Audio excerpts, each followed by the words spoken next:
the den of iniquity. Vicinity no pretty, calamity fi hit we any moment. What's a pity? Tomorrow never certain. What dwells behind the curtain? The face of evil smirking with the shifty eyes averting. It's not a steady bubble that either pop or topple. Many will fall and stumble. Let the dozers gather rubble. From LA to Colorado, Guinea to Burkina Faso. Cannons could reach the towers and the troops will storm the castle. Hey, I say, run, run, come, make we get it. Because the peace that is bestowed upon the meek is overrated. So run, run, come, make me get it. Calling all your daughters and your sons, we come forget it. I say, run, run, come, make me get it. Because the peace that is bestowed upon the meek is overrated. Lord, run, run, come, make we get it. Calling all your daughters and your sons, we come forget it. With the rubble steady rising, and hearts are compromising. Convictions here are stifling, making evil appetizing. The fists are steady forming, and countenance is falling. Defenses are withdrawing, possibilities are falling. In these your circumstances, evil will make advances. Pick up your sword and lances, and be sure to take your stances. Victory is never promised, the battle is upon us. Gather the brave and honest, and the righteous in your corners. Yes, yes, yes, yes, yes, indeed. Deep, deep, deep down in the den of iniquity. Interesting, yeah, Dr. Speaking of the super chat situation, I do not aware of that. Can you hear me though? Can everyone hear me? I can hear you, and it's there now. I can see it now. Excellent, excellent, excellent, excellent. Shout out to you. Shout out to everybody out there. Shout out to Doug. Shout out to Snuggles. Nagone11, I believe that's you. How's it going, sir? Hey, how you doing, Ike? What's going on, my brother? Indeed, we are good. We are good. Thanks for asking. And ladies and gentlemen, today we're going to be, talking about the thing that everyone is talking about in certain circles. They're going to be talking about that debate, the presidential debate. And to the audience, this is not a substitute for watching the debate. And this is not a substitute for kind of checking the facts and whatnot, right?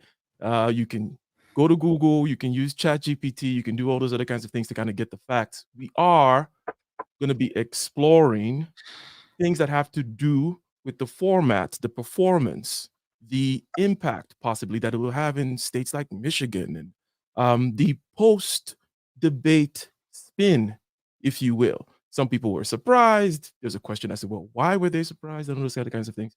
And some of the topics that were touched on debate are topics, obviously, that we've covered in recent shows right here on Case Closed. And yes, this is Case Closed. Highest level conversations on the most relevant topics in this space. Every week, 4 p.m. Eastern Standard Time on this channel, on Dr. Thunder's channel as well. So we're going to get right into it. Let me start with you, Nagone, right? Just very quick as to who you think won, why, and were you surprised? So who won, why, and were you surprised as far as the debate goes? All right. In fact, in some respects, that's somewhat of a little bit of a tough question. I think in the overall was almost in some respects kind of a wash. And the only reason why I say is because Trump came out, Trump looked pretty decent, had a decent energy level, but his content and how he answered things and what he had to say was emphatically atrocious. I would have to say Biden came out. He definitely looked short on energy, a little weak, came off looking and not as strong. But his content of what he had to say was pretty accurate and was pretty right on time. And he is the sitting president. So in a wash like that, in some respects, the sitting president will probably get some level of an advantage once people have looked at what really happened. But in the end, I have to say, I think it was kind of a wash. I think Trump had a chance to really take it had he been very honest about his thing, and he could have really done a hell of a lot better. But his character is so flawed and so bad. He wasn't capable of actually being truthful on almost everything he had in a post-debate. How would I say? feedback. And as they fact checked him and said he was wrong on 99% of what he had to say and everything else like that, it was pretty atrocious. So people were pretty shook for a minute, just because of kind of how would I say, Biden looked. But it's not strange to see sitting presidents not do well in their first debate. I remember certainly Obama didn't do very well. I saw the debate between Ronald Reagan and Fritz Mondale, and Ronald Reagan looked adamant, literally an Alzheimer's patient, but he was able to come back on the second one halfway decently and won re-election, pretty by a pretty decent margin. So, this, for me, who's been around politics a long time, I've seen a lot of this. So I wasn't as shook as maybe some other people were. But that's what I have to say. I think it was pretty much a wash. I'm going to say in the end, a little bit of advantage. Biden, only reason why, because of the content of what he had to say. When you're president and your character comes across as terrible, as a liar, and somebody who is not being very honest, that's a problem. Now, mind you, his deep, staunch supporters do not care. They're going to go with him all the way. I would say the same for Biden as well. People who are somewhat middle of the road and looking at this, some people have issues with those lying to them. So that's a little bit problematic. That's my answer on that. That's my answer there. I mean, I've been watching. Any word on the oops? Go ahead. You dropped off for a second. Any word on the surprise part, or you were pretty much like, any surprise for you? Any surprise? Only a little bit of surprise. I think I saw. I thought that Biden would have been a little bit. I thought he would have been a little bit more like he was at the State of the Union address. State of the Union, he was up sharp and looking at. I expected him to be a little bit more that way. So he was a little bit, he's a little bit short. He definitely was short. And I think it was a lot of his traveling and running around and doing a lot of different things that kind of left him a little short on energy there. And that was the only surprise. As far as the president, as far as former President Trump coming in and lying the way he did, I cannot say that surprised me.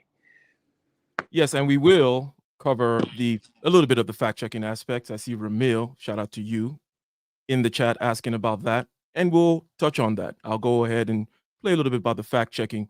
One, for example, was talking about kind of a post-birth abortions that he said happens in some states. I don't know. Ramil just said. Those are murders. Hey, hold up. Ramil just said that he wants to perhaps join the panel. So if you want to drop a link that's only for Ramil. Okay. Only for Ramil. If anyone else touches the link, they get banned.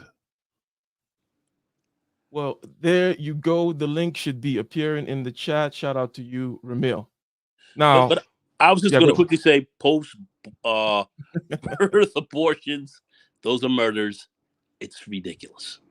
Those are murders. All right, I'm done. So, Nagun, again, the question is, who won, why, and are you surprised? You're surprised by the energy level, right? Especially after the State of the Union speech, which he appeared better than some expected, right? And you say Biden has the advantage because of the content, less lies, and because his politicians they both lie, and we'll talk about the facts and such. Less lies, and also because he's the president and the character, and those are the kinds of things. Those are your reasons. Okay, good. Now let's go to Mr. Mike V. Shout out to you. I was watching a video of yours just recently about the SBCUs and such and such and such. But anyways, that aside, quick question: who do you think won? Why, and were you surprised, Mike V? So thank you for having me on the panel. To answer your question, it wasn't really a debate, so there's no winners or losers in this. The debate, quote unquote, was set up so that former President Trump can actually run ripshot over everybody on the within the environment itself. So when you talk about the topics and the questions at hand, he never really answered any of the questions. And when he did answer the questions, he answered it with lies. And so I don't consider that to be an actual debate because there was no moderation. Good. So, hey, Ramil, how's it going? Can you hear us? Can we hear you, sir? Well, why you get you there, Ramil? Testing. Yeah, we can hear you. What's happening, man? Testing. There you go. Yes, we can hear you. If you can hear us, go ahead. Quick initial question here is, who won? Why do you think so? And were you surprised? Well, who won the debate? Clearly, Trump won it. Biden's talking about dropping out the race with his family because he looked so bad on that debate. I mean, he's literally doing that right now. He was not coherent. He's staring off into space. Not saying Trump is perfect, but if you want to talk about who won, Biden is literally talking with his family right now, according to NBC, about dropping out of the race. That's how bad he looked in the debate. So, I mean, if you have somebody talking about dropping out of the race because of a debate, I think it's fair to say he lost just based on that premise right there, subject matters aside. Good. Clear answer to that. And were you surprised? No, I'm not. Biden's been on a cognitive decline since he got into office. I don't know why he thought he was going to go on national TV at 9 o'clock at night and be able to be, coherent for the whole time. I think that was a dumb move. They should have had the debate earlier in the day. He just stood no chance on the optics side. And that's why he's talking about dropping out of the race with his family right now. Hey, one second, real quick. Somebody's saying something in the chat that is false. The panel is not open. We need to get rid of. We need to get rid of that comment. What is it? Zone 559. Get rid of your comment, and I'd say delete the. I'd say delete the original link. It's not an open panel. I will go ahead and do that. So no surprise from you, Ramil. And regarding the optics, we will. You're saying that that's why you think that Trump won, and you talked a little bit about the debate format, which we'll get to, because I think that 9 p.m. thing, and also the fact that the microphone was muted when the other person is speaking, that actually made Trump look better. But we'll get into the because Trump, I think, lost those initial debates with Biden because he was so crazy, interrupting every second. He looked really bad, right? But this kind of no audience, mic muting, and 9 p.m. made him actually look better. And it was the Biden team that asked for those things. But anyways, moving on, shout out to Mr. LAR. What are your thoughts? Who won, why, and were you surprised? Trump won. The world won because they saw how stupid we as a country look if these two going to be our leaders. And at the end of the day, it was kind of like I said, Dumb and Dumber, and Dumb won. Trump, he was coherent. He was acting like a human being that had a pulse. Biden just kind of, he's not there. But part of that is kind of where is partially because neither one of them look presidential. Let's just say it that way. Mm-hmm. So it's a win for Trump. It's a loss for Biden, but I think people would rather swap out the candidates, or well, at least Biden right now. Mm-hmm. And we will get to that in a second for sure. We'll get to the kind of the spin that is going on after the elections and the reactions and the seeming surprise in certain quarters, which I was a little kind of surprised by, right? I was surprised by the surprise. But before I get to you, Dr. Thunder, let's just play a little bit here on the fact-checking side of things from our boys at CNN. More lies on the side of Trump, which is not really a surprise if this plays here. My dusty internet does The candidate's performance and demeanor tonight notwithstanding, there is the crucial question of the truth of what was actually said on stage. And our fact checker, Daniel Dale, joins us now. So, Daniel, what stands out to you? What stood out was the staggering number of false claims from former President Trump. On first count, Aaron, I counted at least 30 false claims. Now, President Biden also made false claims, at least 9 false or misleading statements on first count. I'll give you some of them. He said he's the only president in a while who didn't have any troops dying anywhere in the world. Troops have, of course, died on his watch. He said he's put in a $15 per shot cap on insulin and Medicare. It's a $35 a month cap. He said it's a $200 cap on overall drug spending in Medicare. It's $2,000 a year. He said the border now has fewer crossings than when Trump was in office. That's generally not true. He said, or at least strongly suggested, unemployment was at 15% when he took office. It was actually 6.4. He said Trump wants to get rid of Social Security. Trump doesn't. He said billionaires pay 8.2% in taxes. It's much higher. He said Trump told Americans to inject bleach amid COVID. We know Trump made foolish comments about scientists studying disinfectant injection, but didn't frame it as advice to people. And Biden said the Border Patrol endorsed him. No, its union supported the border bill he'd supported, never endorsed him himself. In fairness, the president did appear to clarify that one. Now, the Trump list, it is way, way longer. So deep breath. He said some Democratic states allow people to execute babies after birth, an egregious lie that is illegal in every state. He said everybody, even Democrats, wanted Roe v. Wade overturned. Roe was supported by 2/3 of Americans, even more Democrats. He said every legal scholar wanted Roe overturned, abortion returned to the states. Legal scholars have told me directly this is not true. He said the U.S. currently has the biggest budget deficit ever. No, that happened under Trump in 2020. He said the U.S. currently has a record trade deficit with China. That also happened under Trump in 2018. He said Biden personally gets a lot of money from China. Zero evidence of this. He said there were no terror attacks during his presidency. In fact, there were multiple attacks. He said Iran didn't fund Hamas, Hezbollah, other terror groups under his presidency. Iran, in fact, did. He said Biden wants to quadruple people's taxes. That is. Okay.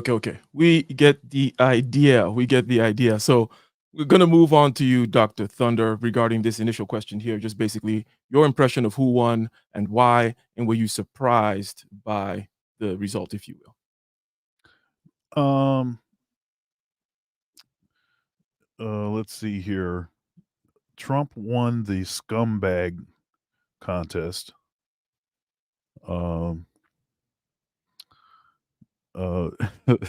But he was actually seemed to be aware of what was going around. Biden won the dementia contest, which is probably not what you want your president to be. And I think the calculus is going to be, do we want a scumbag in there that's going to lie, cheat, steal, swindle, whatever, but do that stuff on our for the sake of American government, or do you want the guy that doesn't know where he's at half the time? So yeah. So as far as, okay, so since Biden is the incumbent, he really would have to like take a massive dump on the debate to actually lose. So I'm not going to say that he lost. I'm going to say it's pretty much a wash. But I think that generally speaking, because of how bad things have been going, I think there's already a leaning towards Trump, and we already knew, and everybody already knew, that he's kind of a scumbag. So I don't know that that's like makes him lose anything. Everybody knew that he was going to exaggerate stuff like crazy. That's what he does. He just exaggerates stuff. Most of his lies are just like gross exaggerations of stuff.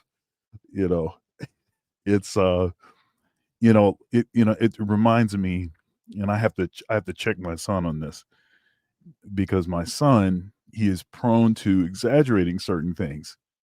And so he'll say like 3,000 instead of like 30, and stuff like that. So, and it's because, he wants me to really know how significant it is.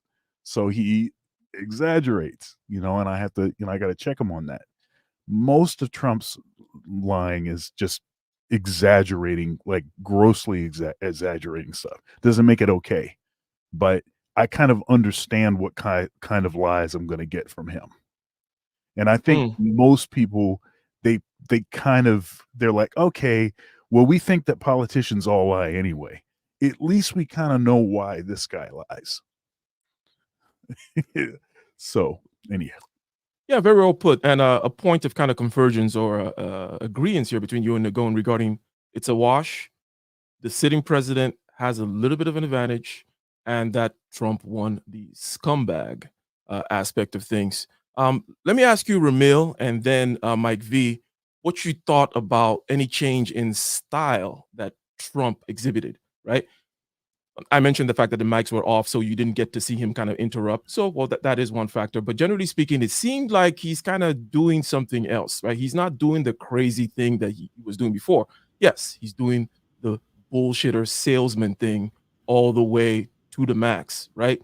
However, what do you think about the change in style, and how do you think that this is going to affect the voters in general? It's a slightly linked, but also kind of separate question. Like, we have swing states like Michigan and whatnot. How do you think that this debate is going to affect them, and what do you say about how Trump is changing his style? Any commentary on that? I 100% agree with you. Them shutting those mics off was the best thing they could have done because Trump has a tendency to sometimes he doesn't know when to be quiet. I mean, he has open cases and he still wants to talk shit about a judge. I don't understand why you would do that when you have an open case. So he seems like he's trying to tone down and become more sensible when it comes to his demeanor. And I think that's a good thing because now people can actually hear what he says. Sometimes he just goes off on the scale and he loses people because he kind of sounds like me on a live stream sometimes. Sometimes he just can't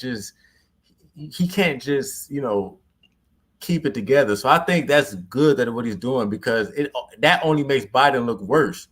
Because Biden asked for those things. He asked for the mic to be cut off. He asked for all those situations, and it didn't go well for him. So I think his demeanor changed. Whoever his publicist is, they're doing a good job keeping his huge personality in check to get this done so far. Okay, and impact possibly on the voters, or you think people are already kind of deeply entrenched? This is not going to change anything anyways. What do you think the impact's going to be on this quote unquote swing states or these mythical undecided people that people keep talking about? They're probably going to go with Trump because only because of the cognitive ability. It's like I said, Biden's talking about dropping out, so that really takes all the confidence away. I would imagine it would. So if he's talking about dropping out, what other option is there going to be? If you're going to vote for, who would they replace him with last minute? It's too late in the game. But you never know with this though. Mm-hmm. Mike V, what are your thoughts on the style aspect? Trump seemingly changing styles, the debate format, 9 p.m., turning mics off, no audience, perhaps making Trump look a little better. And what do you think the impact generally is going to be of this debate in the swing states and whatnot? Can you repeat that one more time? Yeah, so Trump seems to have kind of changed style a little bit in terms of not sounding as crazy, at least speaking like a normal human being, even though he's talking crazy stuff. And also the way the debate was structured with the turning off of the mic made him look better because he could not interrupt as much. So that kind of a style thing where Trump seems to be moderating his kind of approach stylistically. And what do you think overall the impact is going to be on the undecided voters in swing states? The reason why you see the change in behavior is primarily because he has a lot more to lose. Can you hear me? Yes, we hear you. Okay. Yeah, primarily the reason why you see the change in style is primarily because he has a lot more to gain at this point. When he was in office, he had to defend his position, but he couldn't really defend it because he really didn't have anything to defend. His track record was dismal. He had lost a dozen people in his cabinet within the first year. He had too many abysmal failures all over the place. Saluting foreign generals when that's not the protocol that you do. Meeting with Kim Jong of North Korea. Uh, you know. Threatening him to shoot missiles into his country and putting the military at risk. There was just a lot of abysmal failures on his side, and I think he's trying to recoup from that. But I don't think he can. He doesn't have a track record to really defend or to promote. And so, in regards to swing states, keep in mind that he lost Arizona, he lost Nevada. These are two key battleground states that he needed to win. Democrats were able to flip Arizona, first time in 50 plus years, and so that shows you that. He did not have the numbers to back up anything that he was claiming to secure a second term into the White House. When you think about the electoral votes, it was easily Biden 306 to Trump's 232, and so we know that a lot of folks back Biden, not just the voters, but the delegates actually as well. And so Trump really does not have a base to really back him up. I know a lot of people want to use the debate. The quote unquote debate as a way to measure whether or not somebody's fit to be the president. But, if you go back to 2020, the debate between Biden and Trump back then, Biden was kind of aloof as well. He was aloof in the primaries in 2020, and it didn't actually stop him from winning in November. And so we know historically that doesn't matter. Trump actually lost to Hillary Clinton on the popular vote as well. 62 million votes to 65. And so it's not as if, he's moving the needle at all. He's not really expanding his base at all. These key battleground states that he needs to win are very important. And I don't think he's going to be able to do it at this point. Okay. And if you indulge me here, going to a little side alley that you brought up regarding Kim Jong-un, besides the missiles and whatnot, you mentioned meeting with him. I don't know if you've thought much about it, but did you think that it was an error to meet with him, or could it be said, for example, that, hey, this guy just wants some recognition? He had a huge smile on his face. Trump walked into the, North Korea, and now maybe that just calms that guy down. And then maybe you can bring him into the fold a little bit. It's not gonna, he's already a crazy guy in a crazy country. What does it hurt to give him a little smile, a little pat on the head? What are your thoughts about a president of the United States kind of doing that kind of thing? Just, quick reaction. Well, what it does is it alienates your ally in the South, which is South Korea, the Republic of Korea. And so, what exactly was he hoping to achieve with that? Japan doesn't really want that happening. South Korea doesn't really want that happening. The rest of the ASEAN countries don't want that happening. They don't trade with anybody other than China, which is their biggest trade partner. What were you hoping to gain? Are you going to be manufacturing goods in North Korea? Are you going to be, working on, planetary science research or something? I mean, what was the ultimate goal? There really was no end goal to meeting with the leader of North Korea at the time. I mean, there was nothing to be achieved from that. And so it was more showmanship. And that kind of shows who he really is as a person. It's all about this spotlight and megalomania. Of thinking that he's bigger than life and that he can just make things happen because it's him. It doesn't really work that way. Running the White House is basically driving a spaceship or aircraft carrier for that matter. As long as you stay the course, things will stay stable. But when you start messing around in people's backyards, like in North Korea, like in Syria, and these other places, you really open up a lot of turbulence within the political space itself, geopolitically speaking. And so nobody really knows what he was hoping to achieve. He never really outlined anything. He didn't really gain anything from it. It didn't make a whole lot of sense, but that's kind of how he ran the White House. It was really upside down from what everybody is saying, whether it's Rex Tillerson or Nikki Haley. The place was upside down. It didn't make a whole lot of sense. A lot of people left prematurely. They didn't know what the ultimate goal was of running the White House. It was just a place in chaos. Good. Yeah, and thanks for answering that. Nagon, the stylistic change in Trump, which everyone seems to be agreeing to, and then that also the aspect about the debate format possibly kind of helping Trump, and then also, what do you think the impact's going to be? I know you touched on it, generally speaking, by talking about the fact that people are kind of generally deeply entrenched. You talk about the advantage of the incumbent and whatnot, but Trump's new style, commentary on that, the debate format, what do you think is going to be the impact in the swing states? I don't think it's really going to have a huge impact on the swing states. I think the format was able to keep things somewhat kind of civil. You didn't have Trump kind of going crazy and just doing some of the crazy things he was doing, like Proud Boys, stand back, stand by, and all that kind of madness that he had going before. He didn't really delve into that, but at the end of the day, I think the format into Trump's favor a bit. It did. That's why I think he really kind of really messed up a lot when there was his content was what it was. So that's what I'll have to say as far as that's concerned. Do I think this is really going to have, once again, a huge effect on in the swing states, and is going to give him a huge advantage?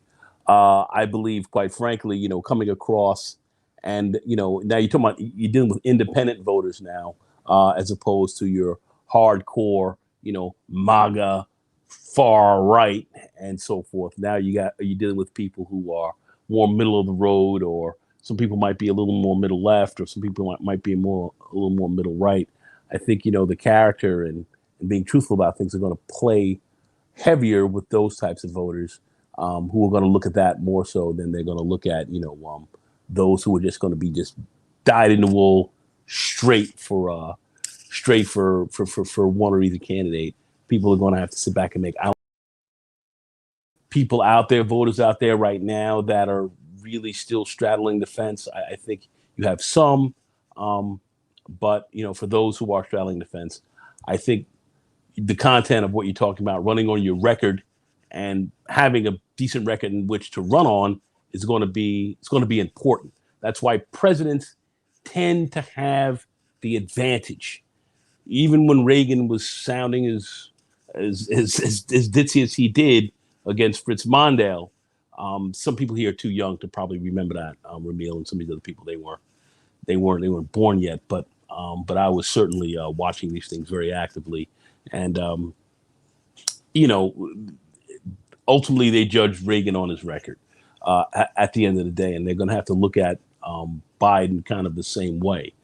So that's kind of how I think how people are going to kind of sit back and just play big in the swing states, of which flip. He's going to have to turn over a lot of votes that he did not get in the last election.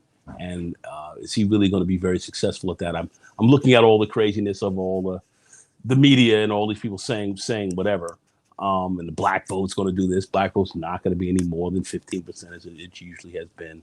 And we're not going to see these big giant swaths of people turning over because they look at the economy being so terrible and so bad, which is just not the case.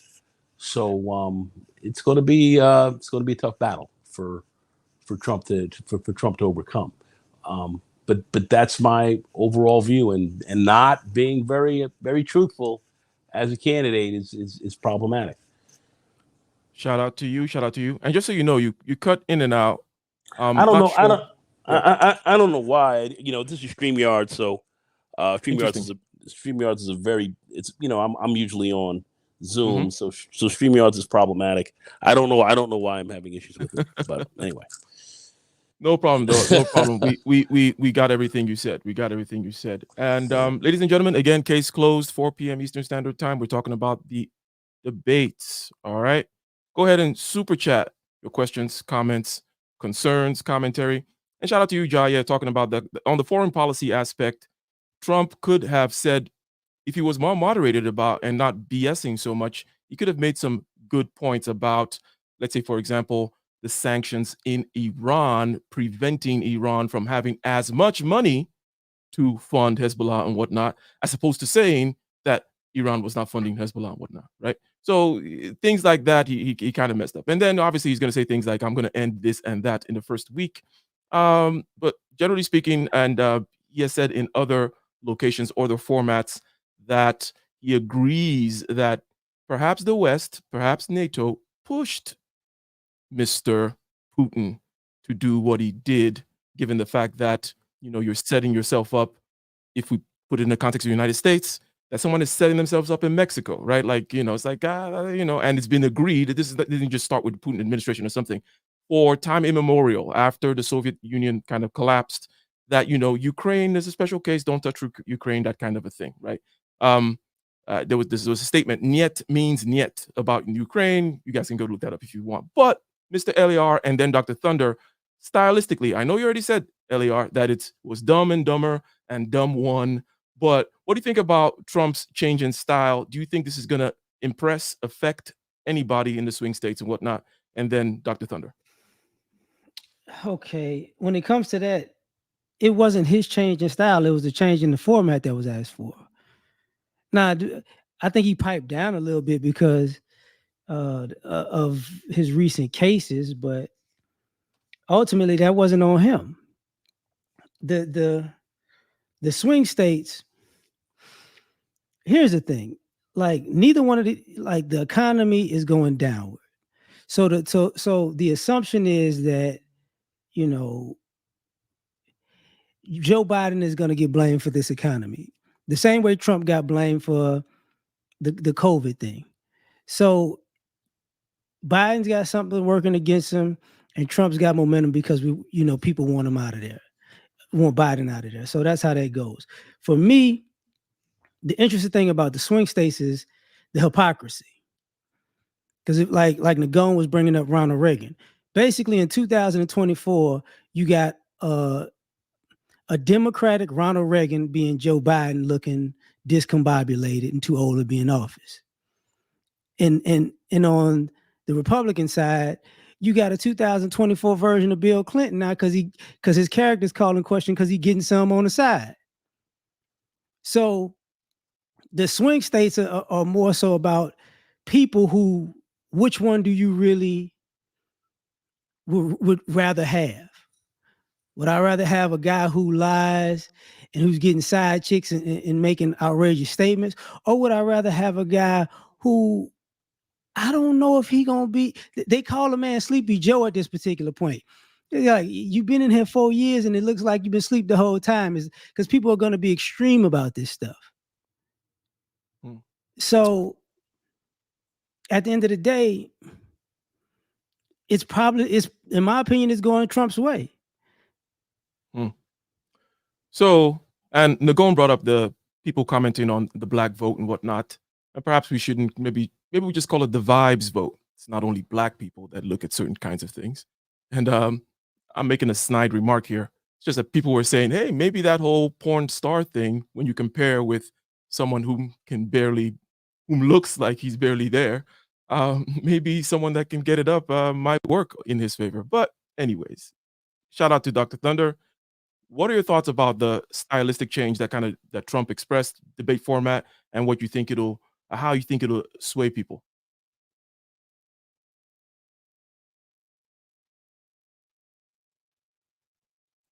You there, Dr. Thunder? Sorry, I was still muted.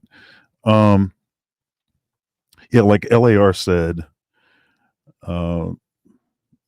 I mean, the style change was due to the format change, and he got warrants,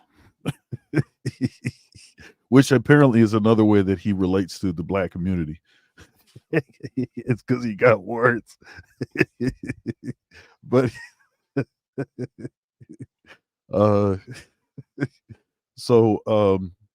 but I do think that definitely benefited him, because he does have a tendency to like keep talking and keep interrupting and stuff like that. So I think that it played well to have them mute the mics between.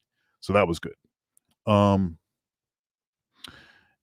far as let's see here, I want to talk about this meeting with North Korea, and I understand how stuff works politically. And most people are very tribalistic, and so when you meet with, so if South Korea is your ally, and you go meet with North Korea, then then South Korea is going to feel some kind of way, type of a thing. It's too bad that it is that way, because if you can somehow create a better communication or a better relationship between the United States and North Korea, for instance, that would be good for a lot of folks, not just America. It would be good for a lot of other people. So, for instance, whoever the allies are of America, South Korea, and whatnot, if America creates a better relationship with North Korea, then other people potentially could benefit from that better relationship. But we don't see it that way. Folks just say, well, South Korea is your ally. They're mortal enemies with North Korea. You just met with North Korea. Now it just shows that you're snubbing your nose at South Korea. So it's very complicated the way that stuff works, and not really trying to defend Trump. Really, the reason he wanted to do it was he wanted to have another thing that he could exaggerate about. Right? He wanted to have another, hey, see, I was the only one that came in here and did this. Ain't nobody else doing nothing. I'm the only one in history, to go meet with North Korea. See, he wants to have that kind of stuff, but you have to you got to soften that stuff down, because that's there are some other aspects of this thing. Now, some of that actually, I think, is positive, because you have certain folks that, there's sacred cows, and so they won't dare, upset that. They won't dare look over there or like this. And so then, because they don't want to risk offending folks or doing something, violating some taboo or whatever it is, they won't do anything, or they just keep doing the same things that have already been done. So there is a positive thing about somebody that's willing to do some different things, even at the risk of offending folks. But you got to be choosy about how you do that.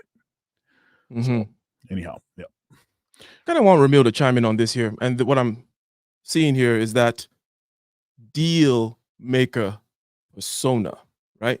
Which I think both you and by you, I'm talking about Dr. Thunder and Mike V also kind of mentioned that it's an optics thing, and this is gonna kind of help his optics as the guy that will talk to anybody. He's gonna make a deal. He's gonna go out there. He's gonna tell people to pay their fair share.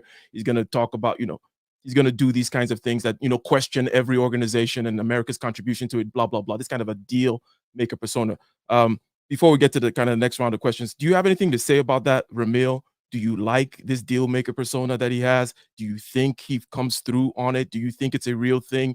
Or do you think, generally speaking, that it is a good thing for someone to have, that is the president of the United States, even though Trump might not be the best vehicle for it, if you will? It's an incredible thing. It's a great thing. We need somebody who can negotiate and make deals, somebody who's been in the business arena, because the United States is a corporation, and we need somebody who can negotiate on behalf of the United States without letting other special interests get in the way. I don't have a problem with him going to North Korea. North Korea has valuable mineral deposits, iron ore and more, that, possibly we get in good terms with them. I mean, South Korea is not going anywhere. I don't have no problem with Trump trying to negotiate and making a deal. This is what America needs. This is what we've been lacking, because this is why the world doesn't respect us even more, because we're not willing to make a deal. Instead, we just want to take over and be the world's police instead of sitting down and saying, hey, maybe we can work something out. Let's come to the table and work something out. So I think that we need more of that. We need more people who had experience in running a business in political positions, especially the United States, instead of career politicians who never had to get it out the mud, who never had to, make sure they met a certain quota or else you're done. We need people who've been in that situation to be in the political arena so that, these other countries are forming their own. The petrodollar's done. Saudi Arabia did not renew the petrodollar. The BRICS is forming. They're trying to leave the United States behind because we don't want to sit down. We just want to be the world's police. And, that can be good to a certain extent, but it's far more effective when you're willing to negotiate with people rather than trying to stomp them out, because eventually they're going to get tired of that. I want to know something, because I think I forgot. I could be wrong. Didn't people trip when Obama was talking about meeting with them, and then all of a sudden Trump did it, and he went back on the same thing that everybody was talking about? Didn't they do that already? The goal for Obama was to get concessions about nuclear development and missile deployments and launches. Because those missiles were landing in Japan's waters, and that's what they were trying to reduce, was the amount of tensions that could potentially go off. If you go back to that time, there was actually a false alarm that triggered over Guam that a missile was coming from North Korea, and it turned out to be a false alarm. So that's what they were trying to do, reduce those tensions. That's not the part I'm talking about. Okay. I get what you're saying. What I'm saying is, at that time, they were saying he's going to make the country look weak for trying to talk to those people. Because the United States doesn't negotiate is what the protocol is, and Trump tried to negotiate with these guys in a way that that goes outside of the perimeter. And so, if you think about John Kelly, who was Trump's chief of staff and in charge of security, he said himself that Trump was looking for ways to nuke North Korea between 2017 and 2019. This was completely outside of the protocol of what the president should be looking to do in terms of nation state to nation state engagement.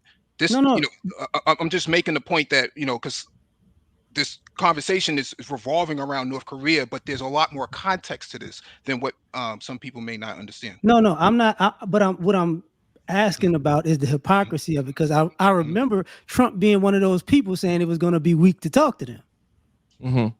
Yeah. Yes. So what I'm asking about is, you're pointing out Trump's hypocrisy. Well, everybody's hypocrisy, because what happens is, the lyric is cool when you do it, it's a problem when I do it. It's everybody going, oh yeah, we said that was messed up, but now it's great. And both sides doing it. But one thing I'm gonna say, and I'm gonna shut up. Sorry, Ramil, when you said get it out the mud, and that refers kind of to Trump. I knew this was coming. That was horrible, dog. Horrible. But okay. Trump.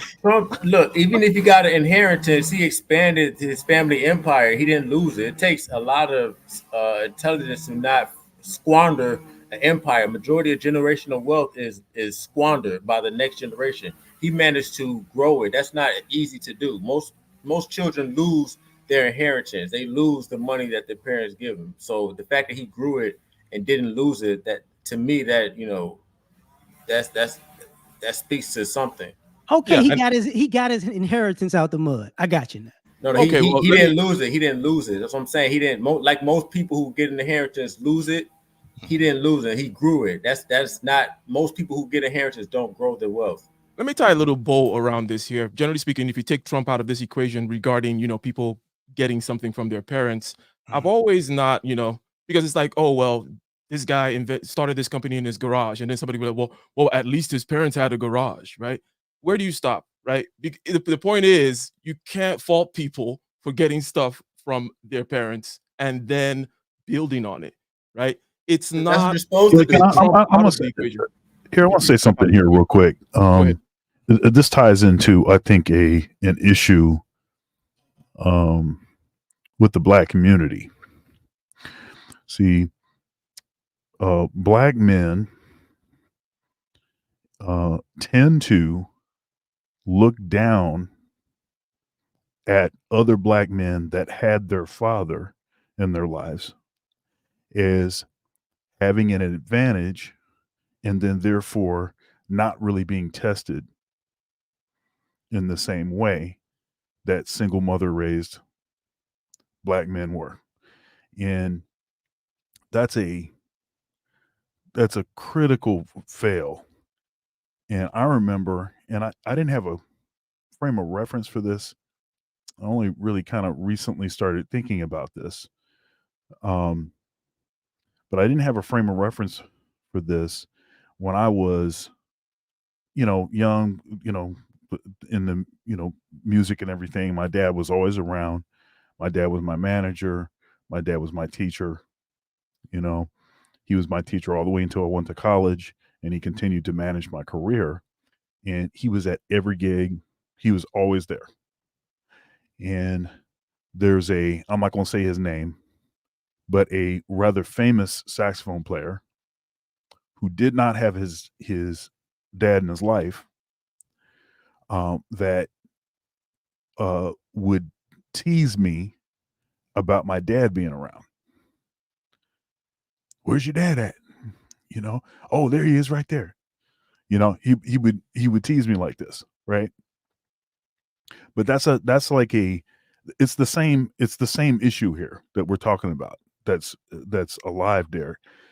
So because you did inherit something, that makes you somehow lesser than, or than somebody that didn't inherit something. Well, exactly. I don't know why people hold that against Trump, that he got inherited. You're supposed to do that. You're supposed to pass down to your children and let your children build. I don't understand why people hold that against. Oh, he got an inheritance. No. You're supposed to do that. You're supposed to get No.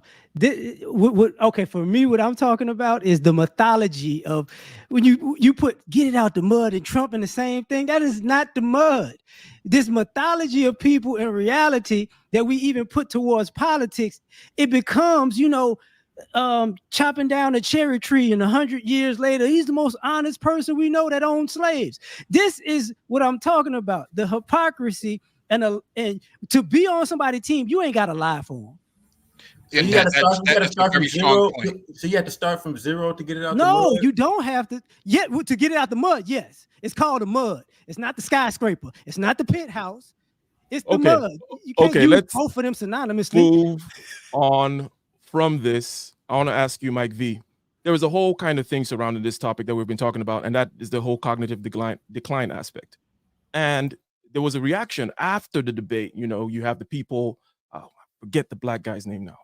In CNN, in the middle of exactly, Van Jones, acting super surprised, right? The point about Biden's cognitive decline has been going on all over the place, all over Twitter and this and that, or X, I should say.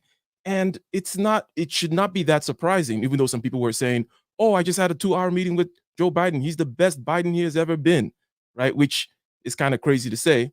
But I want you to react on the seeming surprise, right? And the kind of post-debate spin efforts to kind of frame the narrative and shape public opinion after the debate. Why are people so surprised that, he was shaky, right? He has been shaky. Are they genuinely surprised, or are they just gaslighting themselves, or they were gaslighting people in the past? What are your thoughts about that? But real quick, shout out to super chat. Shout out to Dr. Gyaldem, always supporting. Thank you very much. Go ahead, Mike V. Yeah, I think if you go back to 2020 to the 2020 debate, you see that Biden was considered to be low energy back then debating Trump. Even on the campaign trail in the primaries, he was pretty lackluster initially, and then he came back in South Carolina and kind of beat everybody down. I think one of the things that we should keep in mind is that Biden has never really been a good debater. He's always had a stammer. He always stuttered, and so he's never really been that guy to debate anybody. He's never been a charismatic person in that regard. And so I think one of the things that did happen was that at his age, even at my age, when I fly, it's a toll on me too. This times when I'm nodding off, in my 40s, and I'm at, some of these conferences and conventions and whatnot. And so I can imagine what that might be doing to him. He had just came back from Europe. Um, in fact, he went to Europe twice. Um, and then the final time he sent Kamala over there, the VP, to go over there. And then he's been out there on the campaign trail nonstop. So he didn't really get a whole lot of rest before the debate. And I think that that played a significant role in his condition on the debate stage. Because when you look at his role, his position, or his energy in North Carolina, you can see how it's a night and day difference between what the speech the campaign speech he gave out there in North Carolina the day after, and what he was doing on the debate stage. Completely night and day difference. And so I think that it's okay for him to have a off night. I think that everybody has an off night. But Mike V, can I ask you something about that? Yes, sir. Okay, so and I agree. I find myself dozing off. Frankly, it seems like there's a window between 2:30 and about 5:30 every day. That's like a low energy point of the day. Well, that's why they make the 5-hour energy drink. No, right. Now here's the thing. The problem though is if I know that 2:30 to 5:30 is a low energy point for me, mm-hmm. and I also know that that's what everybody's saying about me. I'm low energy. All right. And I have dementia and I can't remember stuff and I'm stammering and I'm already not known as being a good debater. It seems like they made some critical errors. Maybe he shouldn't have been traveling as much.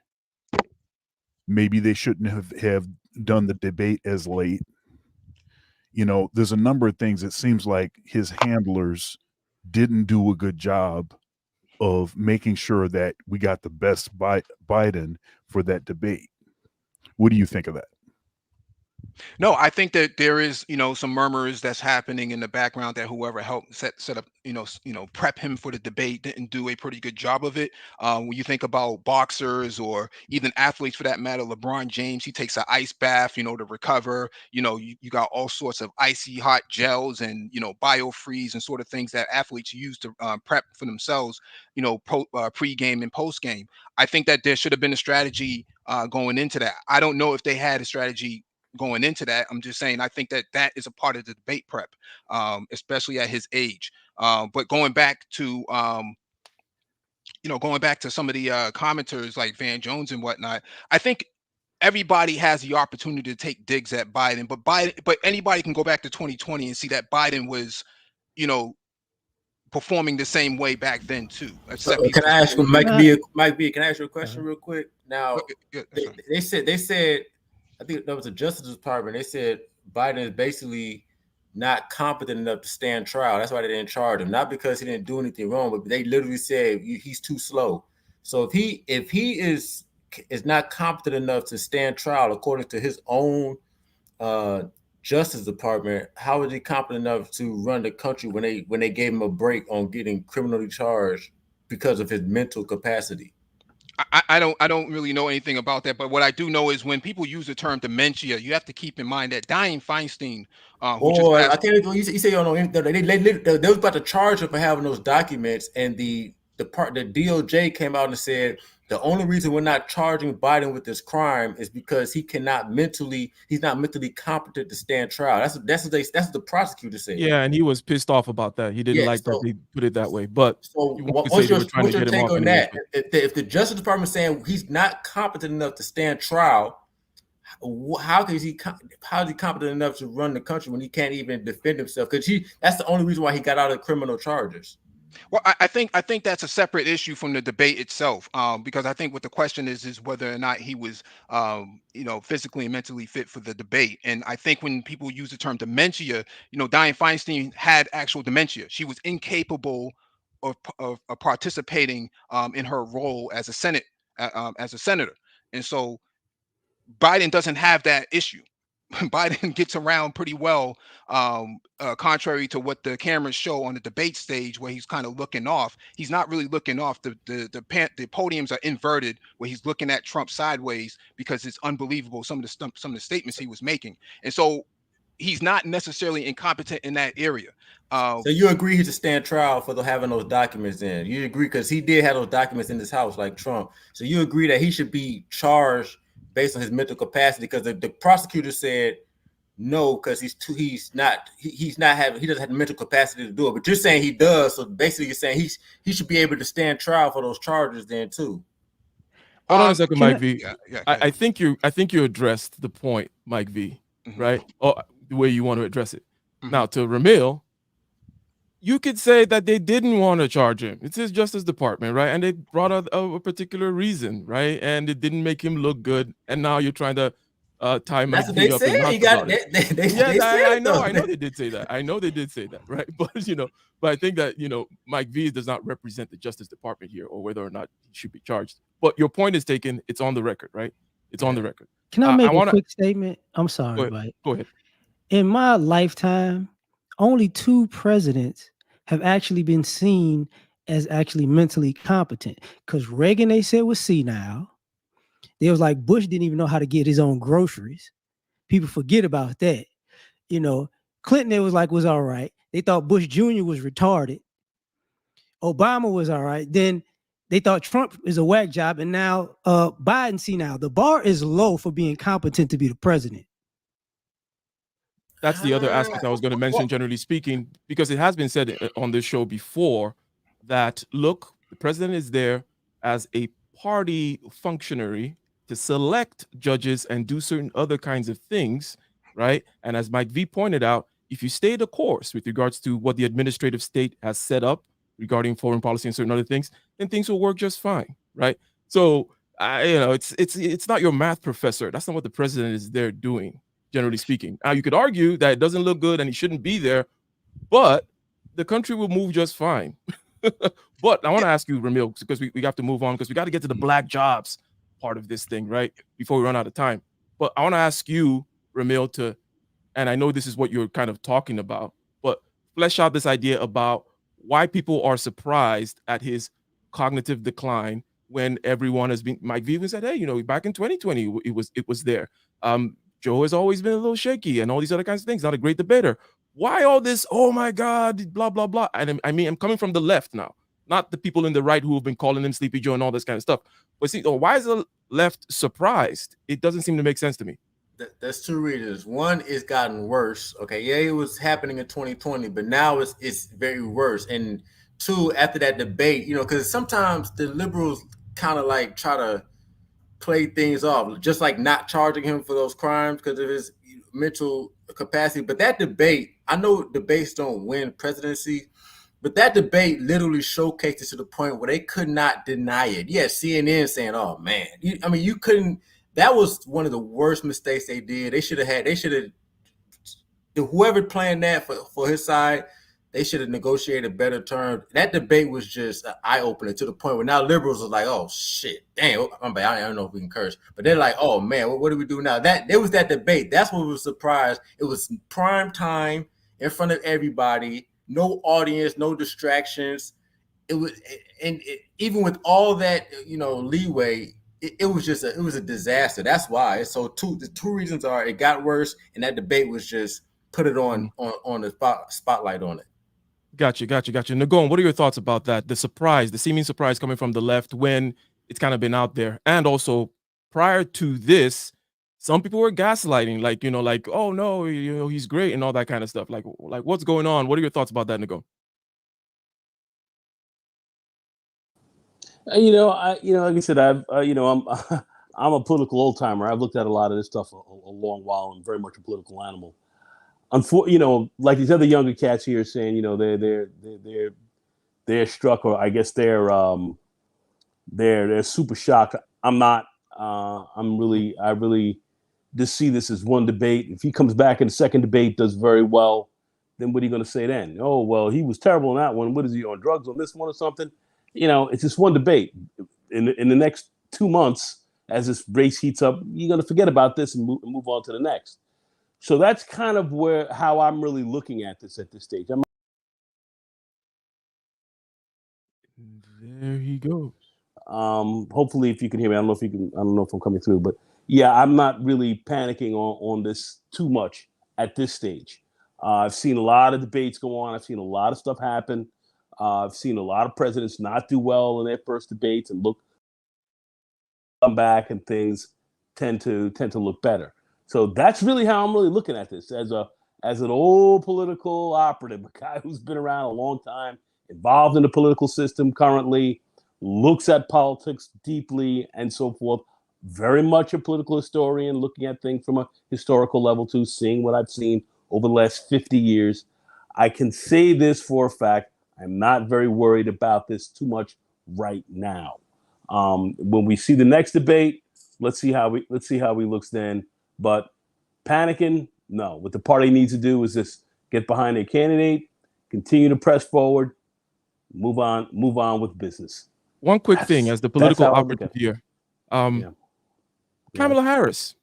Okay, look, right, because some people are saying, oh, we need to bring in, we know Gavin Newsom, right, and whatnot, right? People are just saying all kinds of things. Now, there is a constitutional spot, right, with the vice president, which would be seamless in terms of bringing her in if somebody was to come in, right? She's a black woman. It kind of fits a particular mold, which kind of works on that side of the aisle. Woman. But she's not okay. Maybe okay. All right. I'll scratch that off the list there. But she is the vice president, and no one is even mentioning her. Everyone is talking about bringing this person, doing that. Michelle Obama is polling better than her. What's up with Kamala Harris? Just a quick comment from you there, Nagon. What do you think is going on there? Okay, just hear that much? I think Kamala Harris, she comes as a kind of as a support system. She kind of came in right after the debate and really kind of covered some good points after the debate was done. Utilize her on the campaign trail currently. That's how you have to kind of currently utilize her. She will be sharp in answering certain types of, answering questions and doing pretty decently on the campaign trail. I know a lot of people here in the manosphere and so forth really hated the fact because it's a black female, if you will, as one would like to say, that's problematic for a lot of folks. But as politics in a broader sense kind of exists, you utilize her to help to amp up the message on the other side and press forward there. As far as anyone taking the president out and changing him, swapping him out, and everything else like that, people have to look at that 52 or the DNC 1968. When Johnson was like, I will not run again, and I will not be, I will not take the nomination of my party, and he would have easily won that election for re-election, but he didn't. He chose not to run, and what happened? We got President Nixon because the Democrats, did all that, shifted and changing gears, and they lost. So that's exactly what you'll see at this time around as well. So they're not going to do that politically, and the bottom line is, what you do is you hunker down, you get your your forces more in line, and you look to press even harder forward. And that's a smart way to go here. Stay the course. That's the smart. That's a smart political move. Yeah, that's a smart political move. For the rookies, the jackanapes, the people out there just running and shooting their mouths off, they don't understand that. But that's how that game is ideally played, and that's what we're going to see. Okay, so real quick, Mr. And when I say, the people that... I'm sorry, go ahead. No, go ahead. You were going to say something about the people who are running their mouths and whatnot, and clarify that point. Go ahead, land the plane. Yeah. I was going to say that's not for talking about people here on the panel. I'm just saying that's people that you see out there, just saying all this craziness and running their mouths. They don't understand how this game really works. They cannot, if you're looking to switch somebody midstream, 16 weeks or 17 weeks or so away from the presidency, you're going to lose. It's a guaranteed loss. It's guaranteed to make that move. So so that's why they're not going to do that. It'll blow up in your face. Anyway, go ahead. So, Mr. LAR, exactly correct. And then Dr. Thunder, same question. Van Jones, people being surprised, acting like they didn't know. And everyone on the panel, so far, Mike V, Nagone, everyone has said, yeah, kind of seeing this, maybe this particular event, the debate didn't work out. We talk about the format, talk about the training. We talk about the fact that, it was an acute event of Biden not looking particularly good. But you have people in the media acting like it was just like some random, all of us, I didn't know, I had no idea, oh my God, crying and whatnot. LAR, what do you make of that? And then Dr. Thunder. Once you bring Van Jones up, you already know it's going to be crying and whining. That's his thing. He a disgrace to brothers. I look, man. You can't have somebody so uber sensitive on your side because he's never going to make you look good. Like on the other end is this. And this is a country problem, and this is a party problem because both of the parties look like cults, basically. But why can't you just take your L and call a spade a spade? You got a favorite sports team, and when they lose, you know they lost. You got a favorite fighter, when they lose, you know they lost. With this politics stuff, you gotta whine, cry, complain, and make something up. A win is a win and a loss is a loss. If you want to say this country is strong, well, you got to stop acting like little broads every time you lose. So that's it. There you go. Nice and concise. As usual, Mr. LAR. So, Dr. Thunder, round us out here on this thing about Van Jones here being used as an anchor point for the crying and whining, as LAR has put it, and people acting surprised when it's kind of been a going debate regarding his cognitive decline and whatnot. Yeah. I mean, it's not a surprise to any of us. I don't think it's a surprise to anyone that was watching the debate. I will say, I think understanding political history, I think that's great, but I don't think that it doesn't work for people that are too young to know that history, right? It works for folks that are old enough they've been around, they've seen some things, all like that. That's a benefit to them. But young folks, what is this thing? What is it? Taylor Swift? What is it? The Taylor Swift effect? That, whoever she says she's voting for, what is it like? Zillennials are going to overwhelmingly vote for, and so there's different factors that are impactful now than there have ever been. The social media thing changes everything. They what was it? There was a poll recently. It was about kids from age, what is it, like from age 6 or 7 to age like 17, 18 or something like that. It used to be that when you ask people what they want to be when they grow up, it would be the sort of typical things: doctor, lawyer, policeman, fireman, stuff like this. Now it's YouTuber. They want to be YouTuber. And so it's just a different, I just think that this stuff plays differently, and you're going to have people voting for the first time in this election. And I think that's significant. I don't think that they're going to care about any of the past. They're going to look at these debates and say, ugh, this doesn't look like this dude can handle this. This other dude's a scumbag. I don't want to be around him either. But so anyhow, I'm just saying, having the knowledge is great. Understanding history, understanding how this stuff can play, that's great. But I think it was really a critical error that Biden's team made by not making sure that he was 100 for this debate.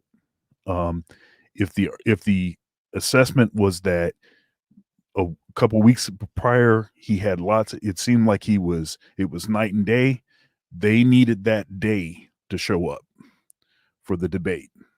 They need to not have any nights. all days, because that's what it's at now. Where it's at now.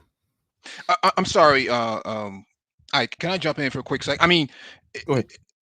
this is, a repeat of 2020. If you had been paying attention to politics back then, it would not surprise you now. So I'm not entirely sure why people are acting surprised, as if I can't believe he performed this way when he performed the same way in 2020.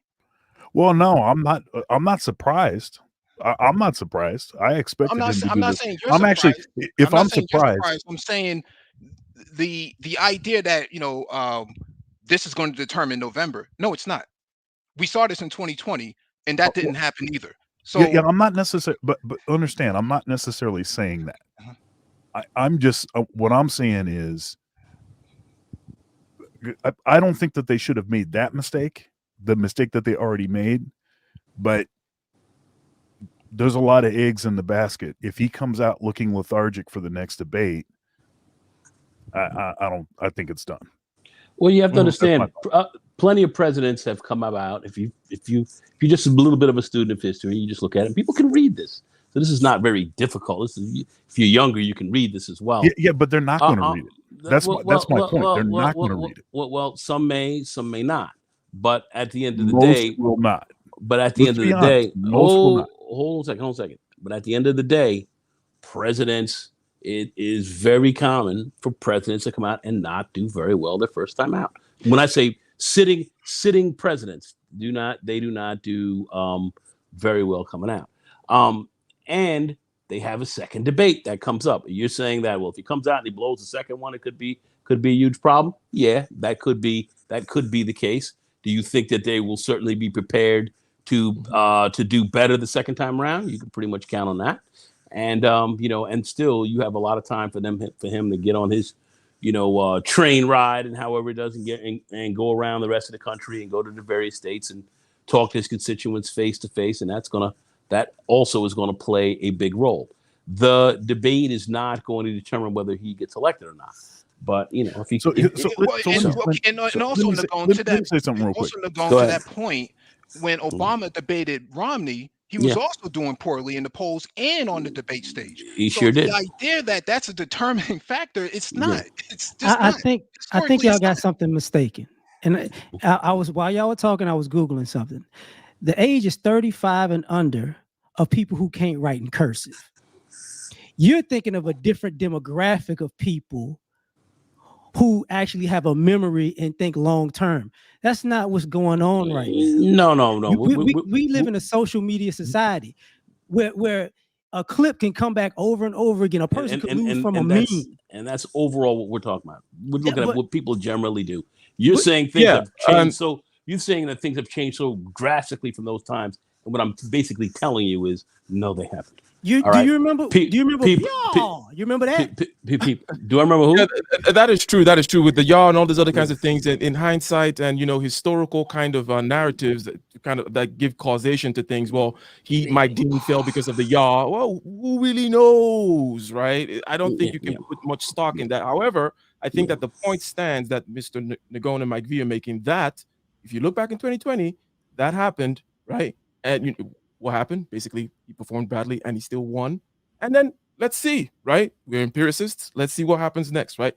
Going in and needling about all these other kinds of things. Sure, the social media thing really kicked off with Obama's presidency, right? He was kind of one of the first to really tap into that. I think Trump is also kind of benefiting from that kind of aspect as well. But let's move on to the last aspect of this, which is black jobs, right? Donald Trump talked about black jobs, and people have kind of harked they hearken on that particular point there to make certain things. Now, it has to do with immigration, generally speaking, right?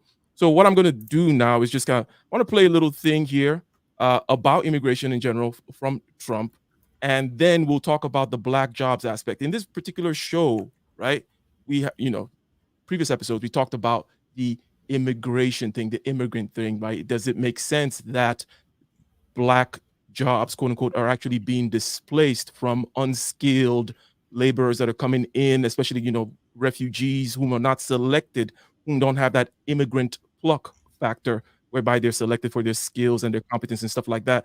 So is it really an issue for Black people? But it's all this thing is under the umbrella of immigration in general. So I would like to play a little bit of this, and we'll get into the topic of Black jobs.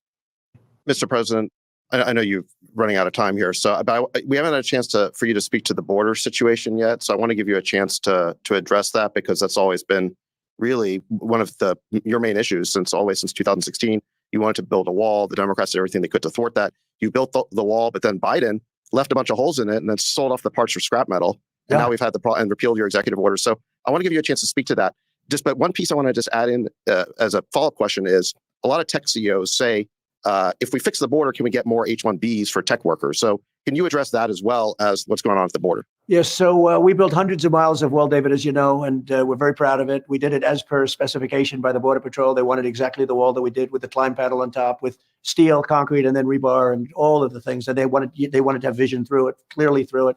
And because I thought about concrete plank, frankly, going up 40 or 50 feet, and they didn't like that. They wanted to have vision through, and I understood that too. I sort of disagreed with it, but that's okay. We actually brought climbers in, Mount Everest climbers, to climb, and we built a very hard wall to climb. It's a very effective wall. And we built hundreds of miles, and then we're going to add quite a bit at the very end. And we bought about 200 additional miles, and it was ready to be put up. Could have been put up in 3 weeks, maybe 4 weeks. And areas that were rough areas that were people coming in, because as you build the wall, they go in different areas, right? They go further out. It was so effective. It was so effective. Mexico gave us a lot of troops for free because of a certain negotiation that I had with them. You heard that. But it was so effective, the wall. But Biden, they didn't want to put up those slats that were going up routinely by us. That means you had gaps. You had, as an example, you had gates in certain area that we put up. We were going to put up big, powerful gates that we could open, and you could let equipment through, et cetera, if you needed it. And they got rid of everything. They sold it for 5 cents on the dollar, much of it, 5 cents on the dollar. I said, I can't believe it. And that's the first time that I said they're serious. They actually want open borders. They want an open border. Nobody could believe it. I couldn't believe it, because I never believed they wanted an open border, because who would be stupid enough to want an open border? Look what's happened with an open border. I was very proud of that. We had the safest border in the history of our country, and now we have the worst border in the history of the world. We had a safe border. I had a remain in Mexico policy, catch and release in Mexico, not in the United States. Everything was so good. But the remain in Mexico was a big deal. Not easy to get, but it was a big deal. They were in Tijuana, hundreds of thousands of people. They had to be approved to come into our country. And now you look at what's happened. We've been overrun. It's an invasion of our country by people. Many people come out of jails and prisons. They come out of mental institutions, insane asylums, and we have terrorists coming into our country at a level that we've never seen before. It's a very sad. I never understood why the wall was so controversial. You know, every country needs to have a border, and our walls are stopping you from building. They wouldn't just finish the want an open border. Mistake I made. I should have said, I will not build a wall. We do not. The president is, we need high-skilled workers in this country. Yes. We need to recruit the best and brightest from the world. Every time we get somebody super intelligent from India or Europe, any country, that's 3 of us are immigrants, sir. Yeah, and 3 of the 4 here are immigrants, the ones without the ties. And we can get these great people into our country, and that's a loss for our adversaries and our competitors, and it's a gain for us. But I've never heard you talk about this. Can you please promise us you will give us more ability to import the best and brightest around the world to America? I do promise, but I happen to agree. That's why I promise. Otherwise, I wouldn't promise. Let me just tell you that it's so sad when we lose people from Harvard, MIT, from the greatest schools, and lesser schools that are phenomenal schools also. And what I wanted to do, and I would have done this, but then we had to solve the COVID problem, because that came in and sort of dominated for a little while, as you perhaps know. But what I want to do and what I will do is, you graduate from a college, I think you should get automatically, as part of your diploma, a green card to be able. Mike V, H-1B, tech workers, you heard what he said. Now, this is also kind of couched within the entire thing of, shall we say, Black jobs and whatnot, right? So he said, yes, we'll bring in more H-1B. He said, yes, you graduate Harvard, we'll give you a green card, right? What are your thoughts, generally speaking, regarding that? You know, if you have any thoughts on the immigration thing, generally speaking, and also this idea of Black jobs that, or aren't these just jobs that other people don't want to do? And is it the case that, you know, people are fighting to go work at Tyson's Chicken and Black men are being kept out because of the immigrants and whatnot? What are your general thoughts? I know there's a plethora of things on the table, but go ahead and pick at it as you will. Well, first, I'll start on this Black jobs thing. No one's really defined what a Black job is. And we've been having this conversation for the last few years, and no one seems to, to identify, which jobs are being taken by asylum seekers or migrant workers, which is what you see coming across the border, people who are seeking asylum, mostly because the influx is coming from the previous administration's dealings with the Cuba policy as well as the Venezuela policy, forcing a lot of these folks to migrate out, primarily because the sanctions have actually destroyed their countries. It wrecked their economy, and so it forced these people out. And so that's where the influx is coming from. But so into that regard, these black jobs, no one has really defined it, and so we don't really know what they're talking about. And to your point about Tyson's chicken, are black men really fighting to be Uber Eats drivers and working in slaughterhouses at Tyson's Chicken in Purdue? Like, is that what we're really talking about here? It doesn't make a whole lot of sense. I have yet to see any black man, who's been usurped from his role because someone who sleeps on gym mats inside, school gymnasiums and whatnot, eating cold cuts, has had his job replaced by one of those people. I've yet to see anything like that. In regards to the Tech 1B, the H1B visas, I think we should have. I mean, I think Biden had capped it at 65,500 or something like that, maybe a year or so ago. And so we don't necessarily need more H1B visas. We just need to upskill our demographic, our people, our U.S. citizens, rather than to import more people. The idea of bringing more H1B visas over is for the IT community, not necessarily for anything else. And so we don't need to bring more people over. We need to actually upskill our people first. And so a lot of that demand is coming from Silicon Valley and a lot of these tech companies that don't want to pay folks a competitive wage, and that's why you don't see a whole lot of black people being hired in these roles. Black people make up less than 10% of the IT community or the IT industry, less than 4% of the semiconductor industry, and yet we're talking about bringing people over when we don't necessarily need that. We need to just upskill our people. But the Chips and Science Act is supposed to address a lot of these conditions, and so we're in phase 1 of the Chips and Science Act, where there's actually supposed to be 4 phases to it. Yes. Shout out to you, and shout out to Hey, one. Real Yeah, quick. go ahead. Shout out the super chat, and then I'll say something. One man disagrees. That's a trope of his, but we 100% appreciate the support. Again, always dropping money, always dropping the pound sterling over here. Shout out to one man. Go ahead, Dr. Thunder. And well, first of all, just on what Mike V said. First of all, we're not defining the black jobs thing. And then, but he did you not, Mike, bring in this aspect of, look, in this particular tech sector, we're black people are underrepresented. Why are we trying to do the H1B thing when we could kind of upscale our particular human resources and on and on? And yes, I 100% agree. People don't want to pay money, certain salaries. I have an engineering company. I hire people outside the country for the same goddamn reason, right? It's not a secret, right? So they cannot kind of hide behind it's such a shortage and whatnot. Yes, it's nice to be able to find someone in Ethiopia that you can pay 10 cents on the dollar that is also a good damn engineer because they're good, right? And that gives you a great comparative advantage to your opponents and whatnot. But Dr. Thunder, maybe you want to flesh out a little bit more some of this stuff about the black jobs, and then we'll go to Ramil. Yeah, so the black job things is not a 2D thing; it's a 3D thing. So if you look at it directly, you say, okay, well, black folks ain't going to work for that rate. Black folks don't want to work in a slaughterhouse making that little scratch that these illegals or whatever are working for, right? So but it's a 3D thing. So that's the 2D version, and nobody disputes that black folks don't want to work for those jobs. But what happens when you don't clamp down on this sort of porous border scenario is you have a bunch of people that come in and they're willing to work for way less, and they're not documented, and there's not really a way to police that per se.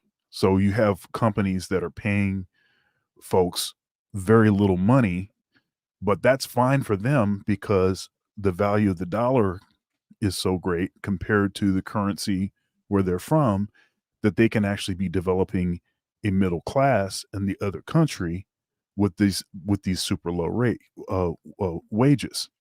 Now, if that wasn't an option, then they would have to pay more for those positions, and those would be black jobs. So see, it's not. I agree on the first step, on the first part of it.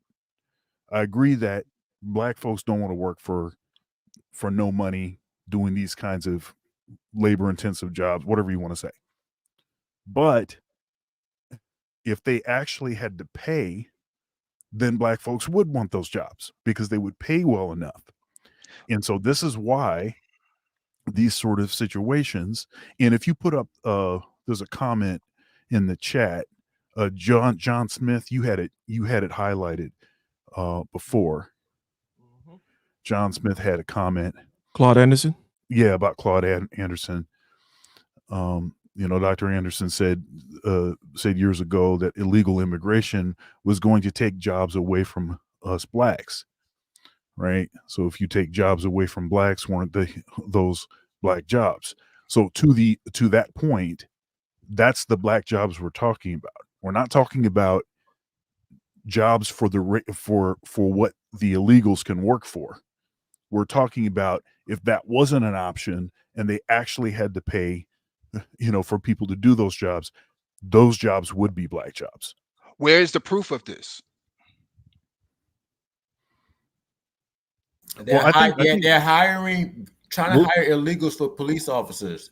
A black job is a job that a black person would normally work. They're trying to do government jobs. Most black people work military. A lot of the military is a large percentage of black people. They're allowing them in the military. The factory jobs are jobs that black people supported themselves through the civil rights era. Those are black jobs. Jobs that black people work to support themselves in this country. It's not a derogatory background.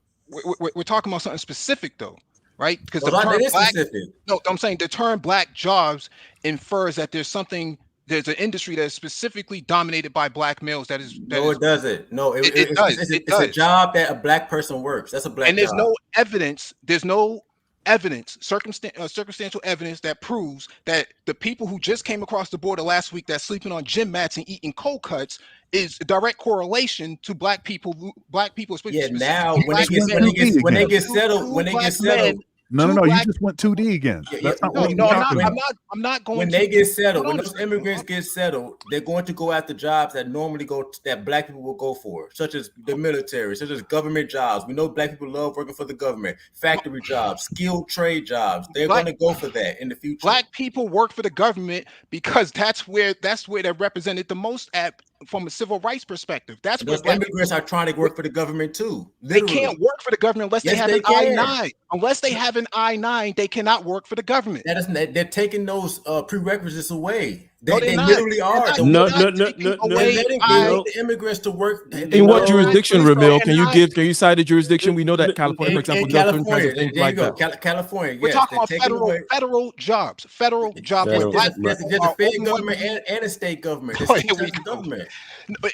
We're talking about federal jobs where black people are overwhelmingly represented after 1965. Most black people who work for the government work for the federal government. Most black people who are blue collar work for union jobs. You cannot bring on these people unless they have an I-9 form. If you don't have an I-9 form, then they cannot work. And if you don't have a social security number, you cannot work either. And so this is all in basic applications that you have to apply for these roles, and insurances, because you have to take out insurance for these people too. And so this idea that people who are sleeping on gym mats and eating cold cuts are suddenly taking jobs away from black people, specifically black men, none of it is true. None of it has been proven. It's not going to happen anytime soon. Yeah, but you keep saying something that is not the argument. And the state two things. I was very specific. What I said was very specific. Okay, I'm not talking about people sleeping on gym mats that are not U.S. citizens and us wanting to work for what they can work for. That's not what I'm talking about. I'm talking about if they were not here, what those jobs would have to pay. And tradesmen, skilled tradesman positions. Actually, another black job that's been historically black job is nursing. But there is a number of jobs. You don't have to be, black folks don't have to be the majority, the majority population in those jobs. They could still be a minority in those positions as far as the total numbers of people. But historically, there's a lot of nurses that came from black community, so that's considered. Let me thread the needle here real quick so we can move on. Mike V, hold on 1 second, Mike V, hold on 1 second, because Mike V, you mentioned the aspect of upscaling.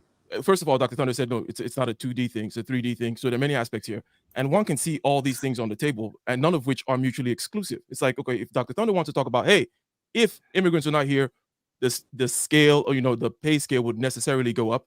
It's a logical argument, right? Now you would have to say, well, empirically, where are we going to see that? Yeah, empirics and rationality, those are two separate things.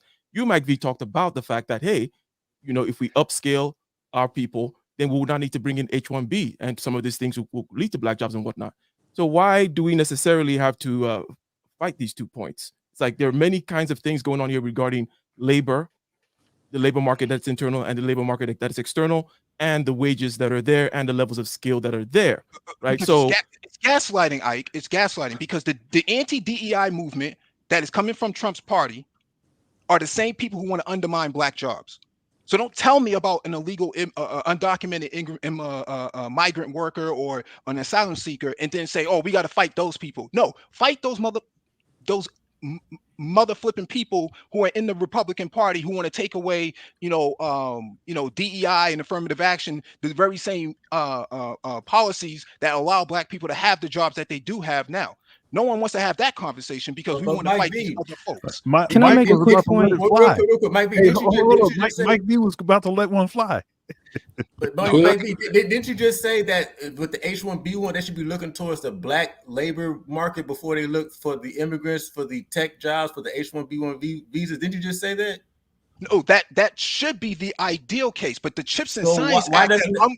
Why doesn't that apply to the other side where the illegal immigrants come in and take like the black job? You're saying that in the tech they should be protected and they should look to the black labor pool. Why shouldn't that apply to the other jobs, the quote unquote black jobs, such as nursing, government, military, police officers, factories? Why only tech gets protected in your opinion? Because what's happening here is that it causes two problems. It causes a brain drain to those countries, which India has highlighted that they do have a massive brain drain. Nigeria has a massive brain drain, coming out of Africa.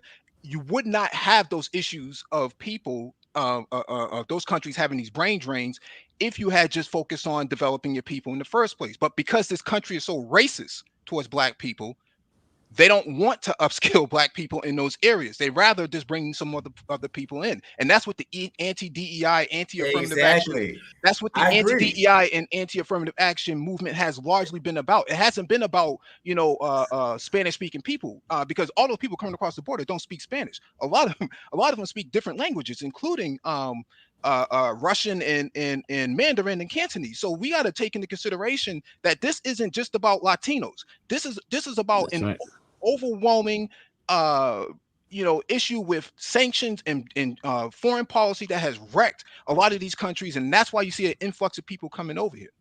Can I make a quick point about this? What you're saying should apply to the illegals as well. You only want to protect your industry. That's what you're saying should be across the board to all the industry. Ramil, it's on you now. So answer the question. I know it's a broad plethora again, as that we're talking about. So you make your point, and then we'll go to Nagon, and then we'll go to Mr. LAR, right? So it's not about addressing Mike V.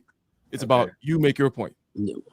Okay, so yeah, I mean, I said the black jobs is, people are acting like that's such a derogatory term, which is not. Black people have historically held certain jobs in certain sectors throughout the American history, jobs that have allowed black people to support themselves and it gives themselves a leg up, and so that's not a derogatory term. the truth is, those immigrants, they might come over here and they might be messed up now, sleeping on mats, but they won't be like that in the next few years. They're looking to have upward mobility, and they're going to be competing in the workforce. And the first people they're going to be competing with is Black people. Once again, they are letting them be police officers without any ID. Okay, they're letting them attain state and local government jobs. All right, they are there, and then even like Mike Reese said, they're going to go into the tech field. Places where Black people could possibly have a chance to get upper mobility. They're going to be competing for those jobs. I don't have a problem with immigration. I'm just saying, don't let them come over here for nothing. Make them work. At least make them sneak over here. Don't let them walk in. At least make them take the boat over. If they're going to be illegal, if they can make it over here, fine. But at least don't make it so that, oh, come right into my house and destroy your labor force and your labor force earning potential. So, and then with the H1, I don't have a problem with the H1 B1 visas, because, you know, you shouldn't be competing with somebody on that level anyway. But my thing is, why are we making it easy? Why are we just saying, hey, come on over, have a free for all? No country does that. No country just opens the door and lets them come in. There's obviously an ulterior motive. I think the liberals are bringing them over because they might be losing the Black vote, and so they need to keep their voting block up. And so allowing these people to come over in the free for all without having any sort of, you don't know what diseases they have. You don't know what kind of, you don't. They came up, they did studies on this. They come over here with diseases. They do. Studies is ridiculous. Anyway, go ahead. Okay, the NIH is ridiculous. You're right. Continue. Go ahead. Yeah, so they do come over here with diseases. That has been proven. They come over here. They are committing absorbent amount of crime. That is true as well. Like crazy, violent crime. We're talking about the illegals now. I'm not talking about the legal immigrants, but that is true. They're not necessarily coming over here and saying, "Hey, we're going to make America better." When they do make money, we know what they're going to send it back to their country. So it's just like, how I look at it is, don't make it easy for them. At least put some sort of barrier up. At least, I mean, if they can sneak past Border Patrol and they can get through here and not get killed, you know what? You deserve it. But golly, y'all just come right on in. I do not understand it. You would not let nobody come in your house and just start living there and start taking your resources and eat your cold cuts. Exactly. So I mean, yeah, that's it though. That's all I got. Yeah. Nagon, you're next. And I came in here with albinism, bad eyesight, and a Nigerian criminal mentality. So I guess you do have a point there. Nah. Go ahead, Nagon. You came over here with the, you wanted the intelligent. Come on, man. Did he hit you with one of the good ones? No, I just said I didn't have a problem with the legal immigrants. all good, man. I'm Josh, and go ahead and go. And we're talking about immigration. There's H1B1. There's the black jobs thing. There's all kinds of things on the table. Go ahead and address them, please. Yeah, we're talking about black jobs. We haven't really defined very well what black jobs really are. A lot of people went kind of crazy behind that, but it was a pretty wild statement. But let me break this down a little bit, piece by piece. We talk about immigration, all these people coming here, increasing crime and so forth like that. That's just that's the numbers are just not really supporting that. We're looking at immigration officials arrested about 103,700 non-citizens with criminal convictions, whether the U.S. or abroad, from fiscal year from 2021 to 2024. Federal data shows, that this accounts for people stopped, at and in between ports of entry at the borders also. So not everyone was let in. The term non-citizens includes people who may have had, legal immigration status in the U.S., but were not U.S. citizens and so forth. So when we start to look at, really people coming in and not being challenged, people are getting, definitely challenged at the border on a regular and consistent basis. So just looking at the numbers, it doesn't seem to hold up very well as far as what people are saying. I understand the gaslighting piece. I get all that politically for the right wing more so. I get that. But when you look at it under scrutiny, it just doesn't really hold up under the numbers. When we look at, let's say, black people with respect to what we consider black jobs or black industries, black people certainly we're big in healthcare support, the transportation industry, very big there. So many of us, are involved in truck drivers or logistics and so forth.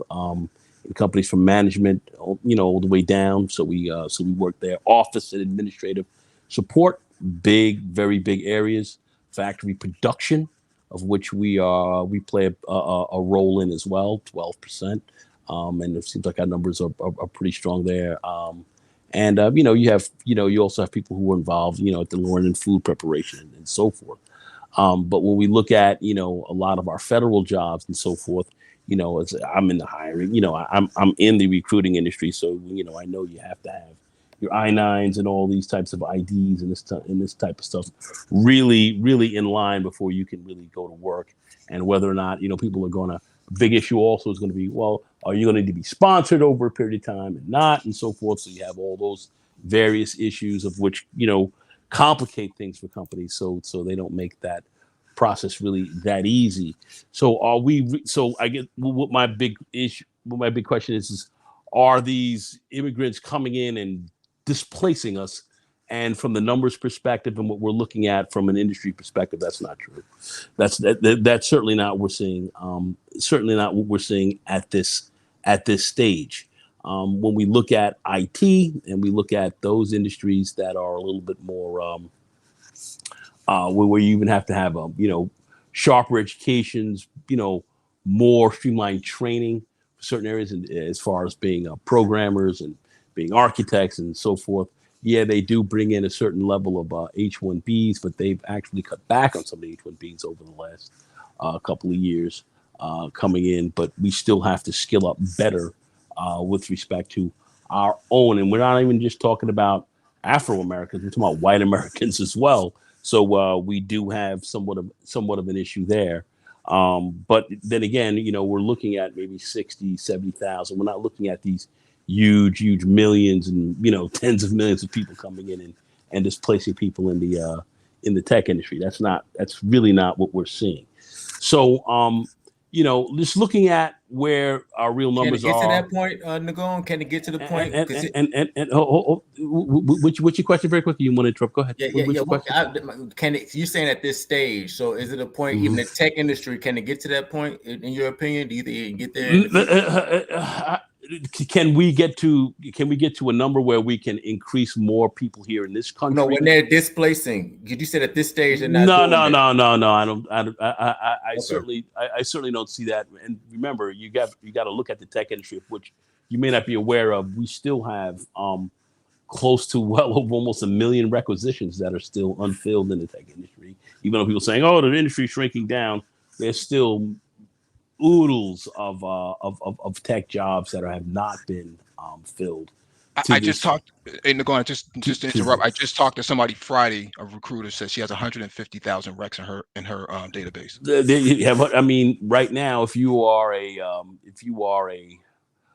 recruiter like myself, and I've been running around, just working for various companies when I want to, hitting them up for $100 an hour and all that kind of stuff, jobs, 6 figures easy. You can make 6 figures laying on your backside as a recruiter, damn near. Getting, just recruiting out because it was difficult because now you got to get the people to fill these jobs. But that's what you're really looking at. You're looking at a very large number of tech jobs that are still unfilled, that will stay unfilled for the next decade, for the next 10 years. So that's ultimately what we are really looking at in this game, and are these foreigners coming over. This is a lot of hyperbole. It's gaslighting. It's a lot of right wing stuff, and the Democrats and this. It's just a lot of bullshit. We have to really look at what's really going down. And I stick with the numbers. So let me ask you one more question. I don't play around with anything else. Hey, real quick, 1 second. Where they're going to go? Question, Ramil, 1 second before you ask your question. I just sent you a video. It's a 60-second video. I think if maybe you could play that video. Okay. But after, go ahead, Ramil. Real quick, Nicole. So as the illegals, that's what I'm talking about. As the illegal immigration numbers grow, what industries are they going to go into as their numbers continue to grow? Because they are displacing. They've already not the illegals, but the Latino has already surpassed the Black population. So the immigration is obviously going to allow them to grow their numbers, what industries are they going to go into when they start getting settled and trying to work? That's not going to affect Black people. What industries are they going to go in there that won't have an effect? What for illegals? Where are they going to be? Yes, as their numbers grow. Yeah, as their numbers grow. Where are they? I mean, we're cracking down on an awful. We're cracking down on an awful lot of illegals. As I just gave you the numbers as far as what we've been cracking down on. As far as but the numbers are still growing. But their numbers are not growing. Their numbers are not because the numbers are growing. Can you show me the figures where these numbers are consistently growing? Could you? Okay, I'll pull it up. But my question is, all right, okay. Anyway, listen. My question: what industries are they going into? What industries are they going? I just want to know what industries they're going into. I just want to move forward. As far as people, where they're going to just sit up and. As far as you talking about illegals coming in and really looking at where this is going to be at, a lot of illegals right now are working in some of the a lot of the they're working in these big industrial farms. They're picking a lot of fruits and all that. That's where you see an awful lot of your illegals right at this stage of the game currently, doing a lot of that type of work.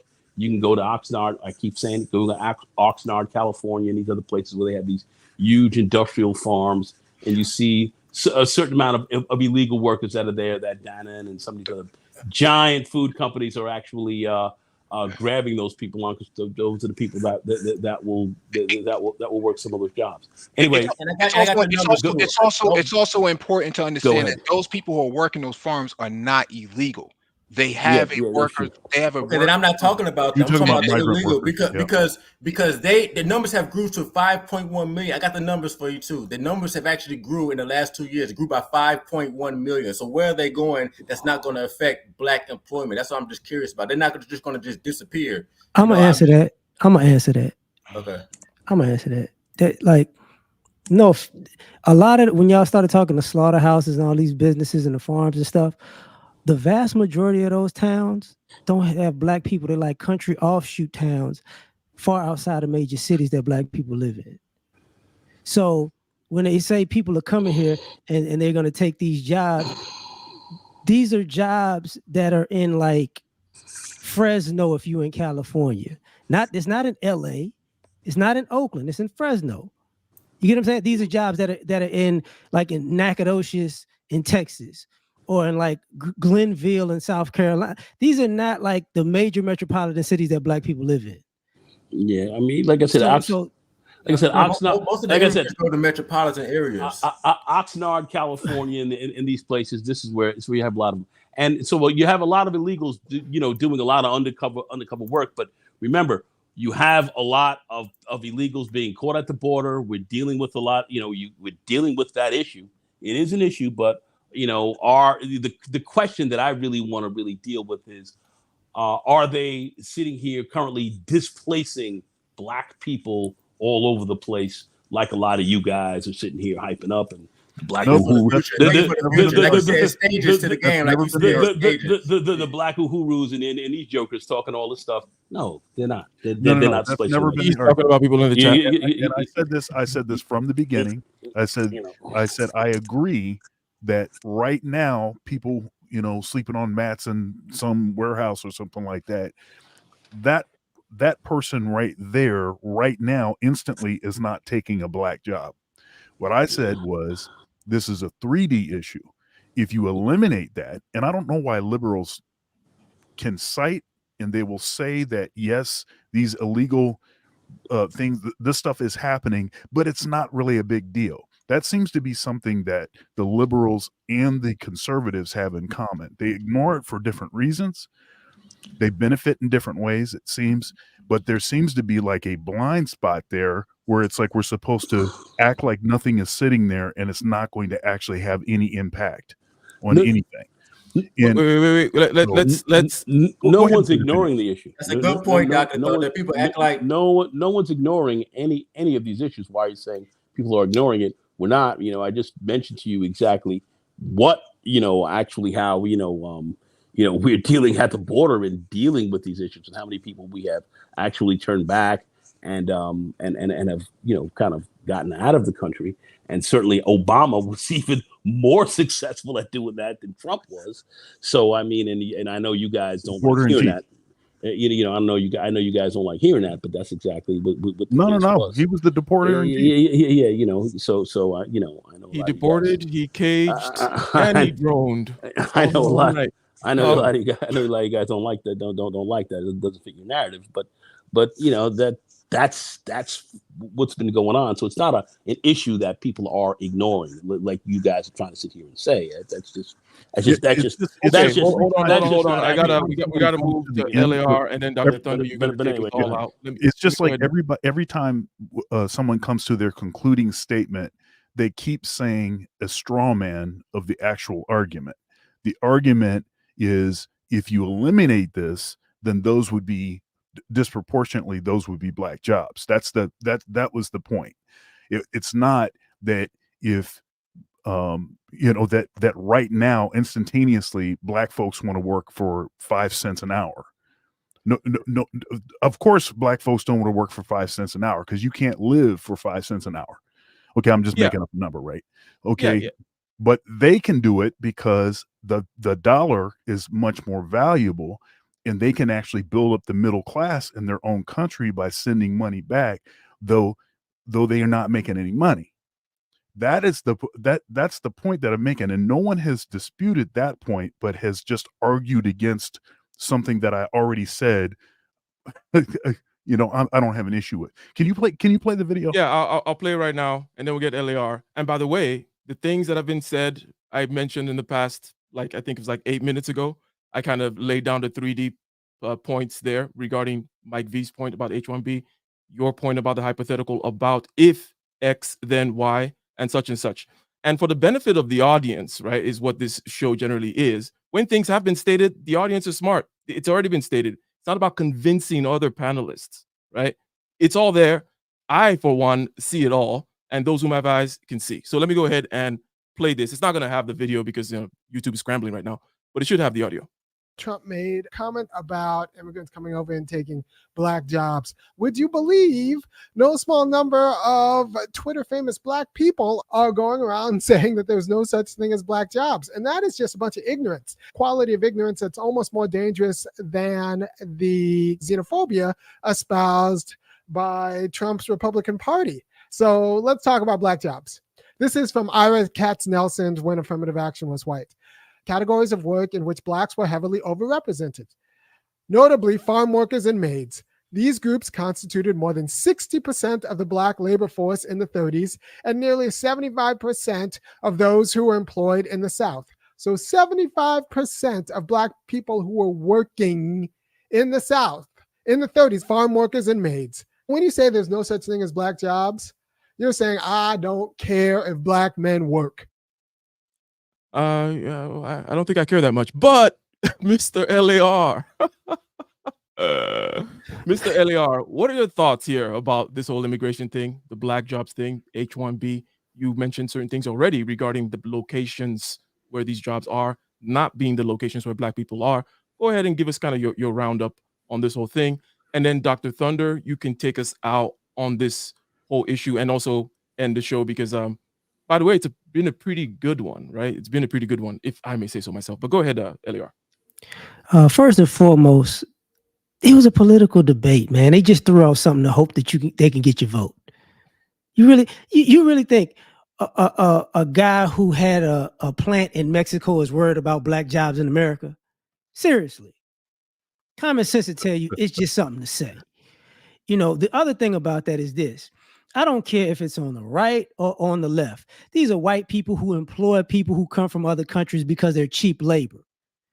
If they would have cared so much, they wouldn't employ them. The other thing about that nonsense, at the end of the day, when you had the clip of the guys talking to Trump, and they said 3 of them was immigrants, notice none of them was Hispanic, right? Interesting, ain't it? So it's like, oh, okay.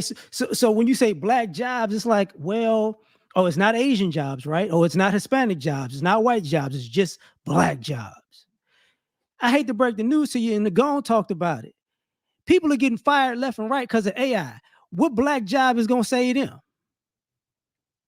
None. So where they gonna work?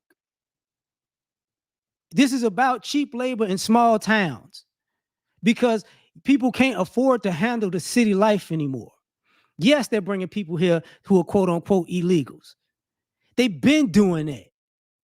These same politicians and businessmen, that is their maid. That is their landscaper. That is the guy who has a construction firm. He has all these dudes that he paying under the table. That's all white people the whole time. They're doing that so they could pay people pennies on the dollar. If they wanted to pay Americans, they would have did it by now. They don't. So you can vote for them because you say black jobs. Here's a news flash. Every 4 years when there's a presidential election, Democrats or Republicans, it really don't matter, say something about black people 6 months before the election to get our vote, but don't do nothing for us the 3.5 years before that. It's just talk. That's those are your final words on the whole thing? Yes, sir. Yes, sir. Final words. And Dr. Thunder, just before I get to you, right? Because I think maybe it's fair to give others the chance to wrap up on the whole thing, right? We talked about the debate. We talked about the format of the debate. We talked about the impact that it could possibly have. We talked about the surprise that people are having regarding the cognitive decline and whatnot. I think that there's been a lot of things laid on the table with a lot of converging points, right? So please, Mike V, Ramil, and Nagone, your closing thoughts about everything so far in whichever way you would like to address it, beginning with Mike V and then Ramil and then Nagone. And then Dr. Thunder, you can answer the black jobs thing and also round everything up. Thank you. My last thoughts is for Biden, for the Biden administration to stay the course. And we'll see what happens July 11th, and we'll wait till September. Thank you for having me on. Thank you very much, sir. Mr. Ramil. Might be. Yes, indeed. Always a pleasure. Mr. Ramil, closing thoughts. Yes. So I agree both sides do lie. But the thing is, Democrats have gotten a chance to lie to black people specifically for the last 60 years. I say give the Republicans a chance to lie. Let's see what they lying game is like. Because at the end of the day, black people never really gave them a shot. Now we see what the Democrats have done, which is nothing. And I'm not saying Republicans are going to do, anything, but I say they deserve a chance too, and before you just, say forget everything. That's why I'm at with. I think the other side needs their chance to prosper. But the thing is, at the end of the day, it's really no politician is really going to change your life individually. That's a individual journey that you have to go on to create the life you want. This country is still wide open. It's still virtually unlimited opportunities, no matter how you feel politically. If you're willing to, use your brain and try to avoid obstacles, I think everybody has a chance. So at the end of the day, it's a good stream. I might have, if I'm allowed, I might have to start sliding back on here again. It's pretty good.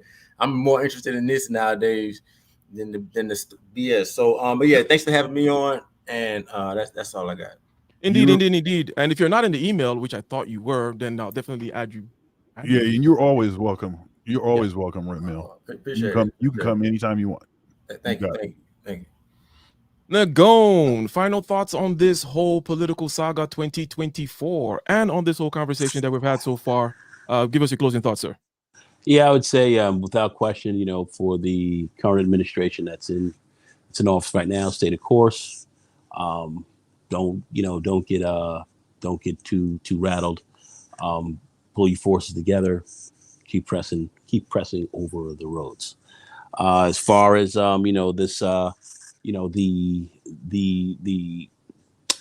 I would say sole employment or black jobs and all that, we do know that we index in certain industries higher than others, but as far as us really being at some kind of high risk from any immigrants or something else like that who don't have IDs and are coming here taking the jobs, that's just not the case. The numbers are not indexing that currently at all.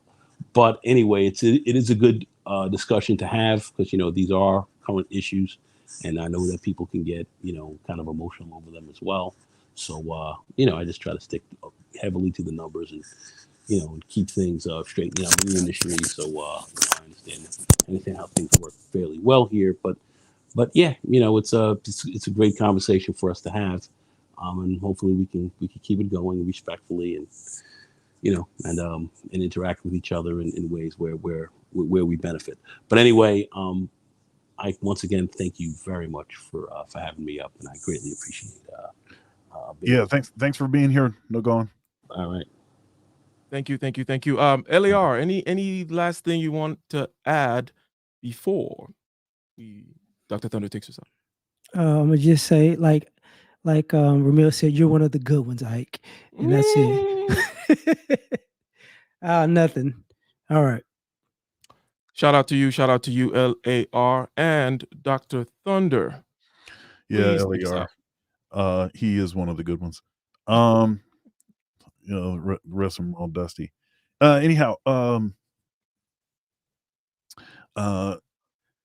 yeah. So tomorrow on my show, Rolling Thunder, I'm going to address the Black Jobs thing more in depth.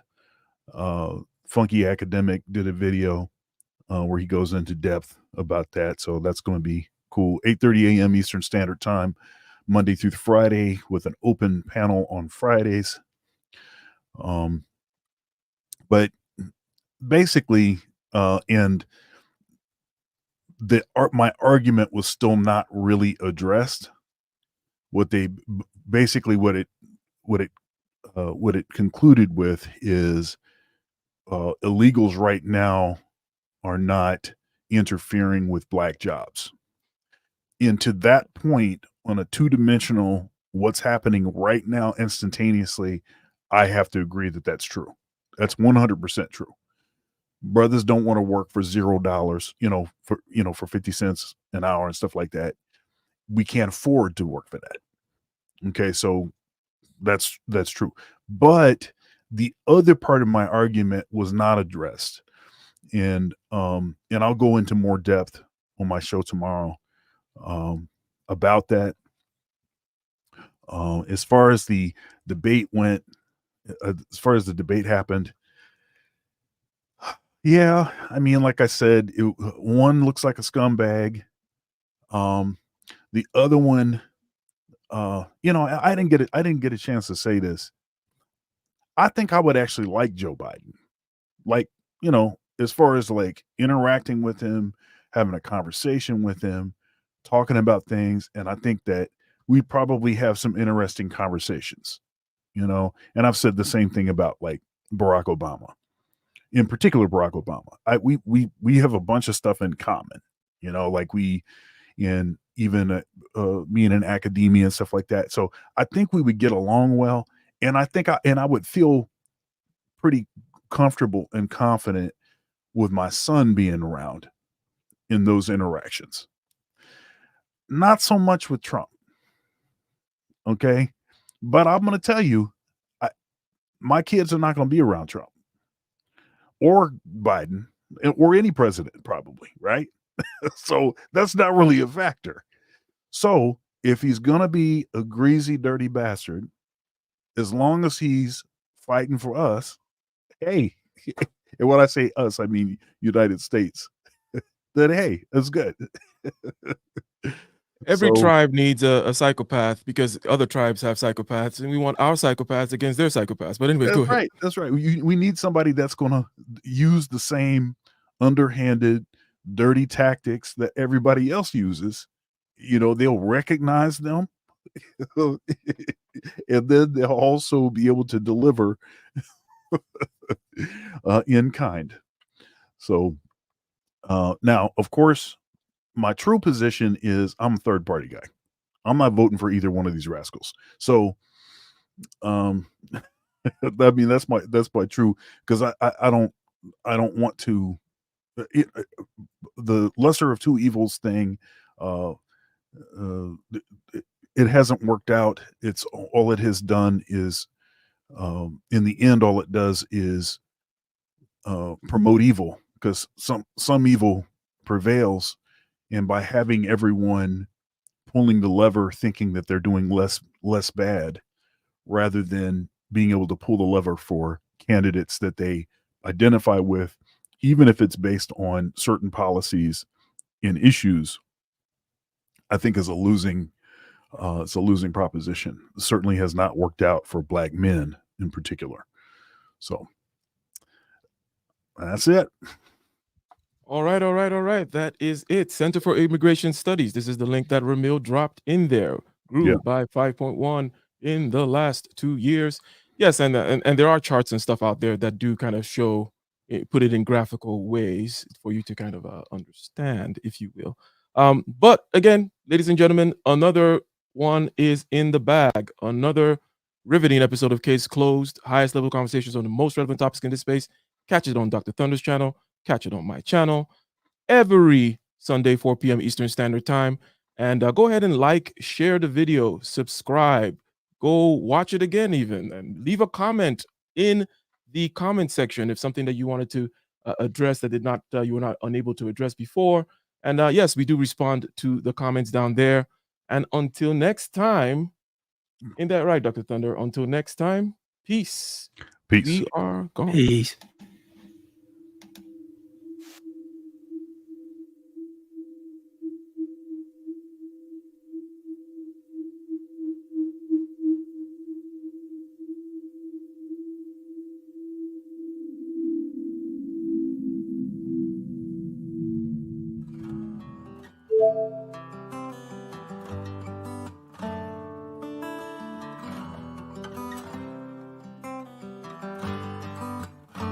In the den of iniquity, vicinity no pretty, calamity fi hit we any moment, what a pity. Tomorrow never certain, what was behind the curtain, the face of evil smirking with the shifty eyes averting. It's not a steady bubble, that either pop or topple, many will fall and stumble, let the dozers gather rubble. From LA to Colorado, Guinea to Burkina Faso, cannon could reach the towers and the troops will storm the castle. Hey, I say, run, come, make we get it.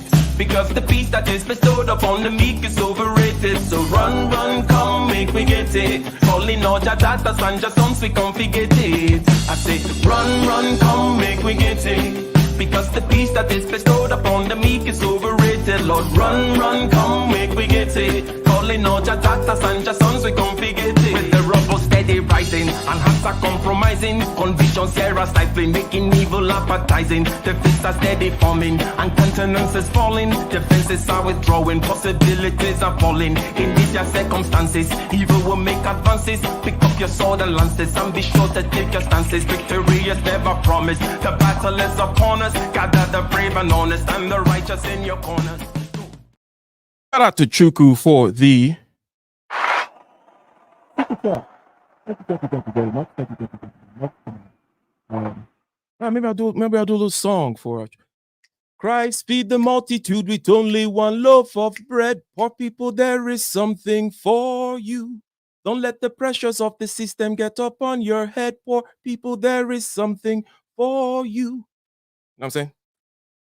Rasta works and manifests, and it a blossom and a bloom. Nature always take its course, the tide is rising with the moon. It only take a spark to put the fire to the fuel. What is hidden in the dark shall be revealed so very soon. Tell Pharaoh, free the prisoners from the dungeons and the doom. You know what I'm saying? Word them up. Peace.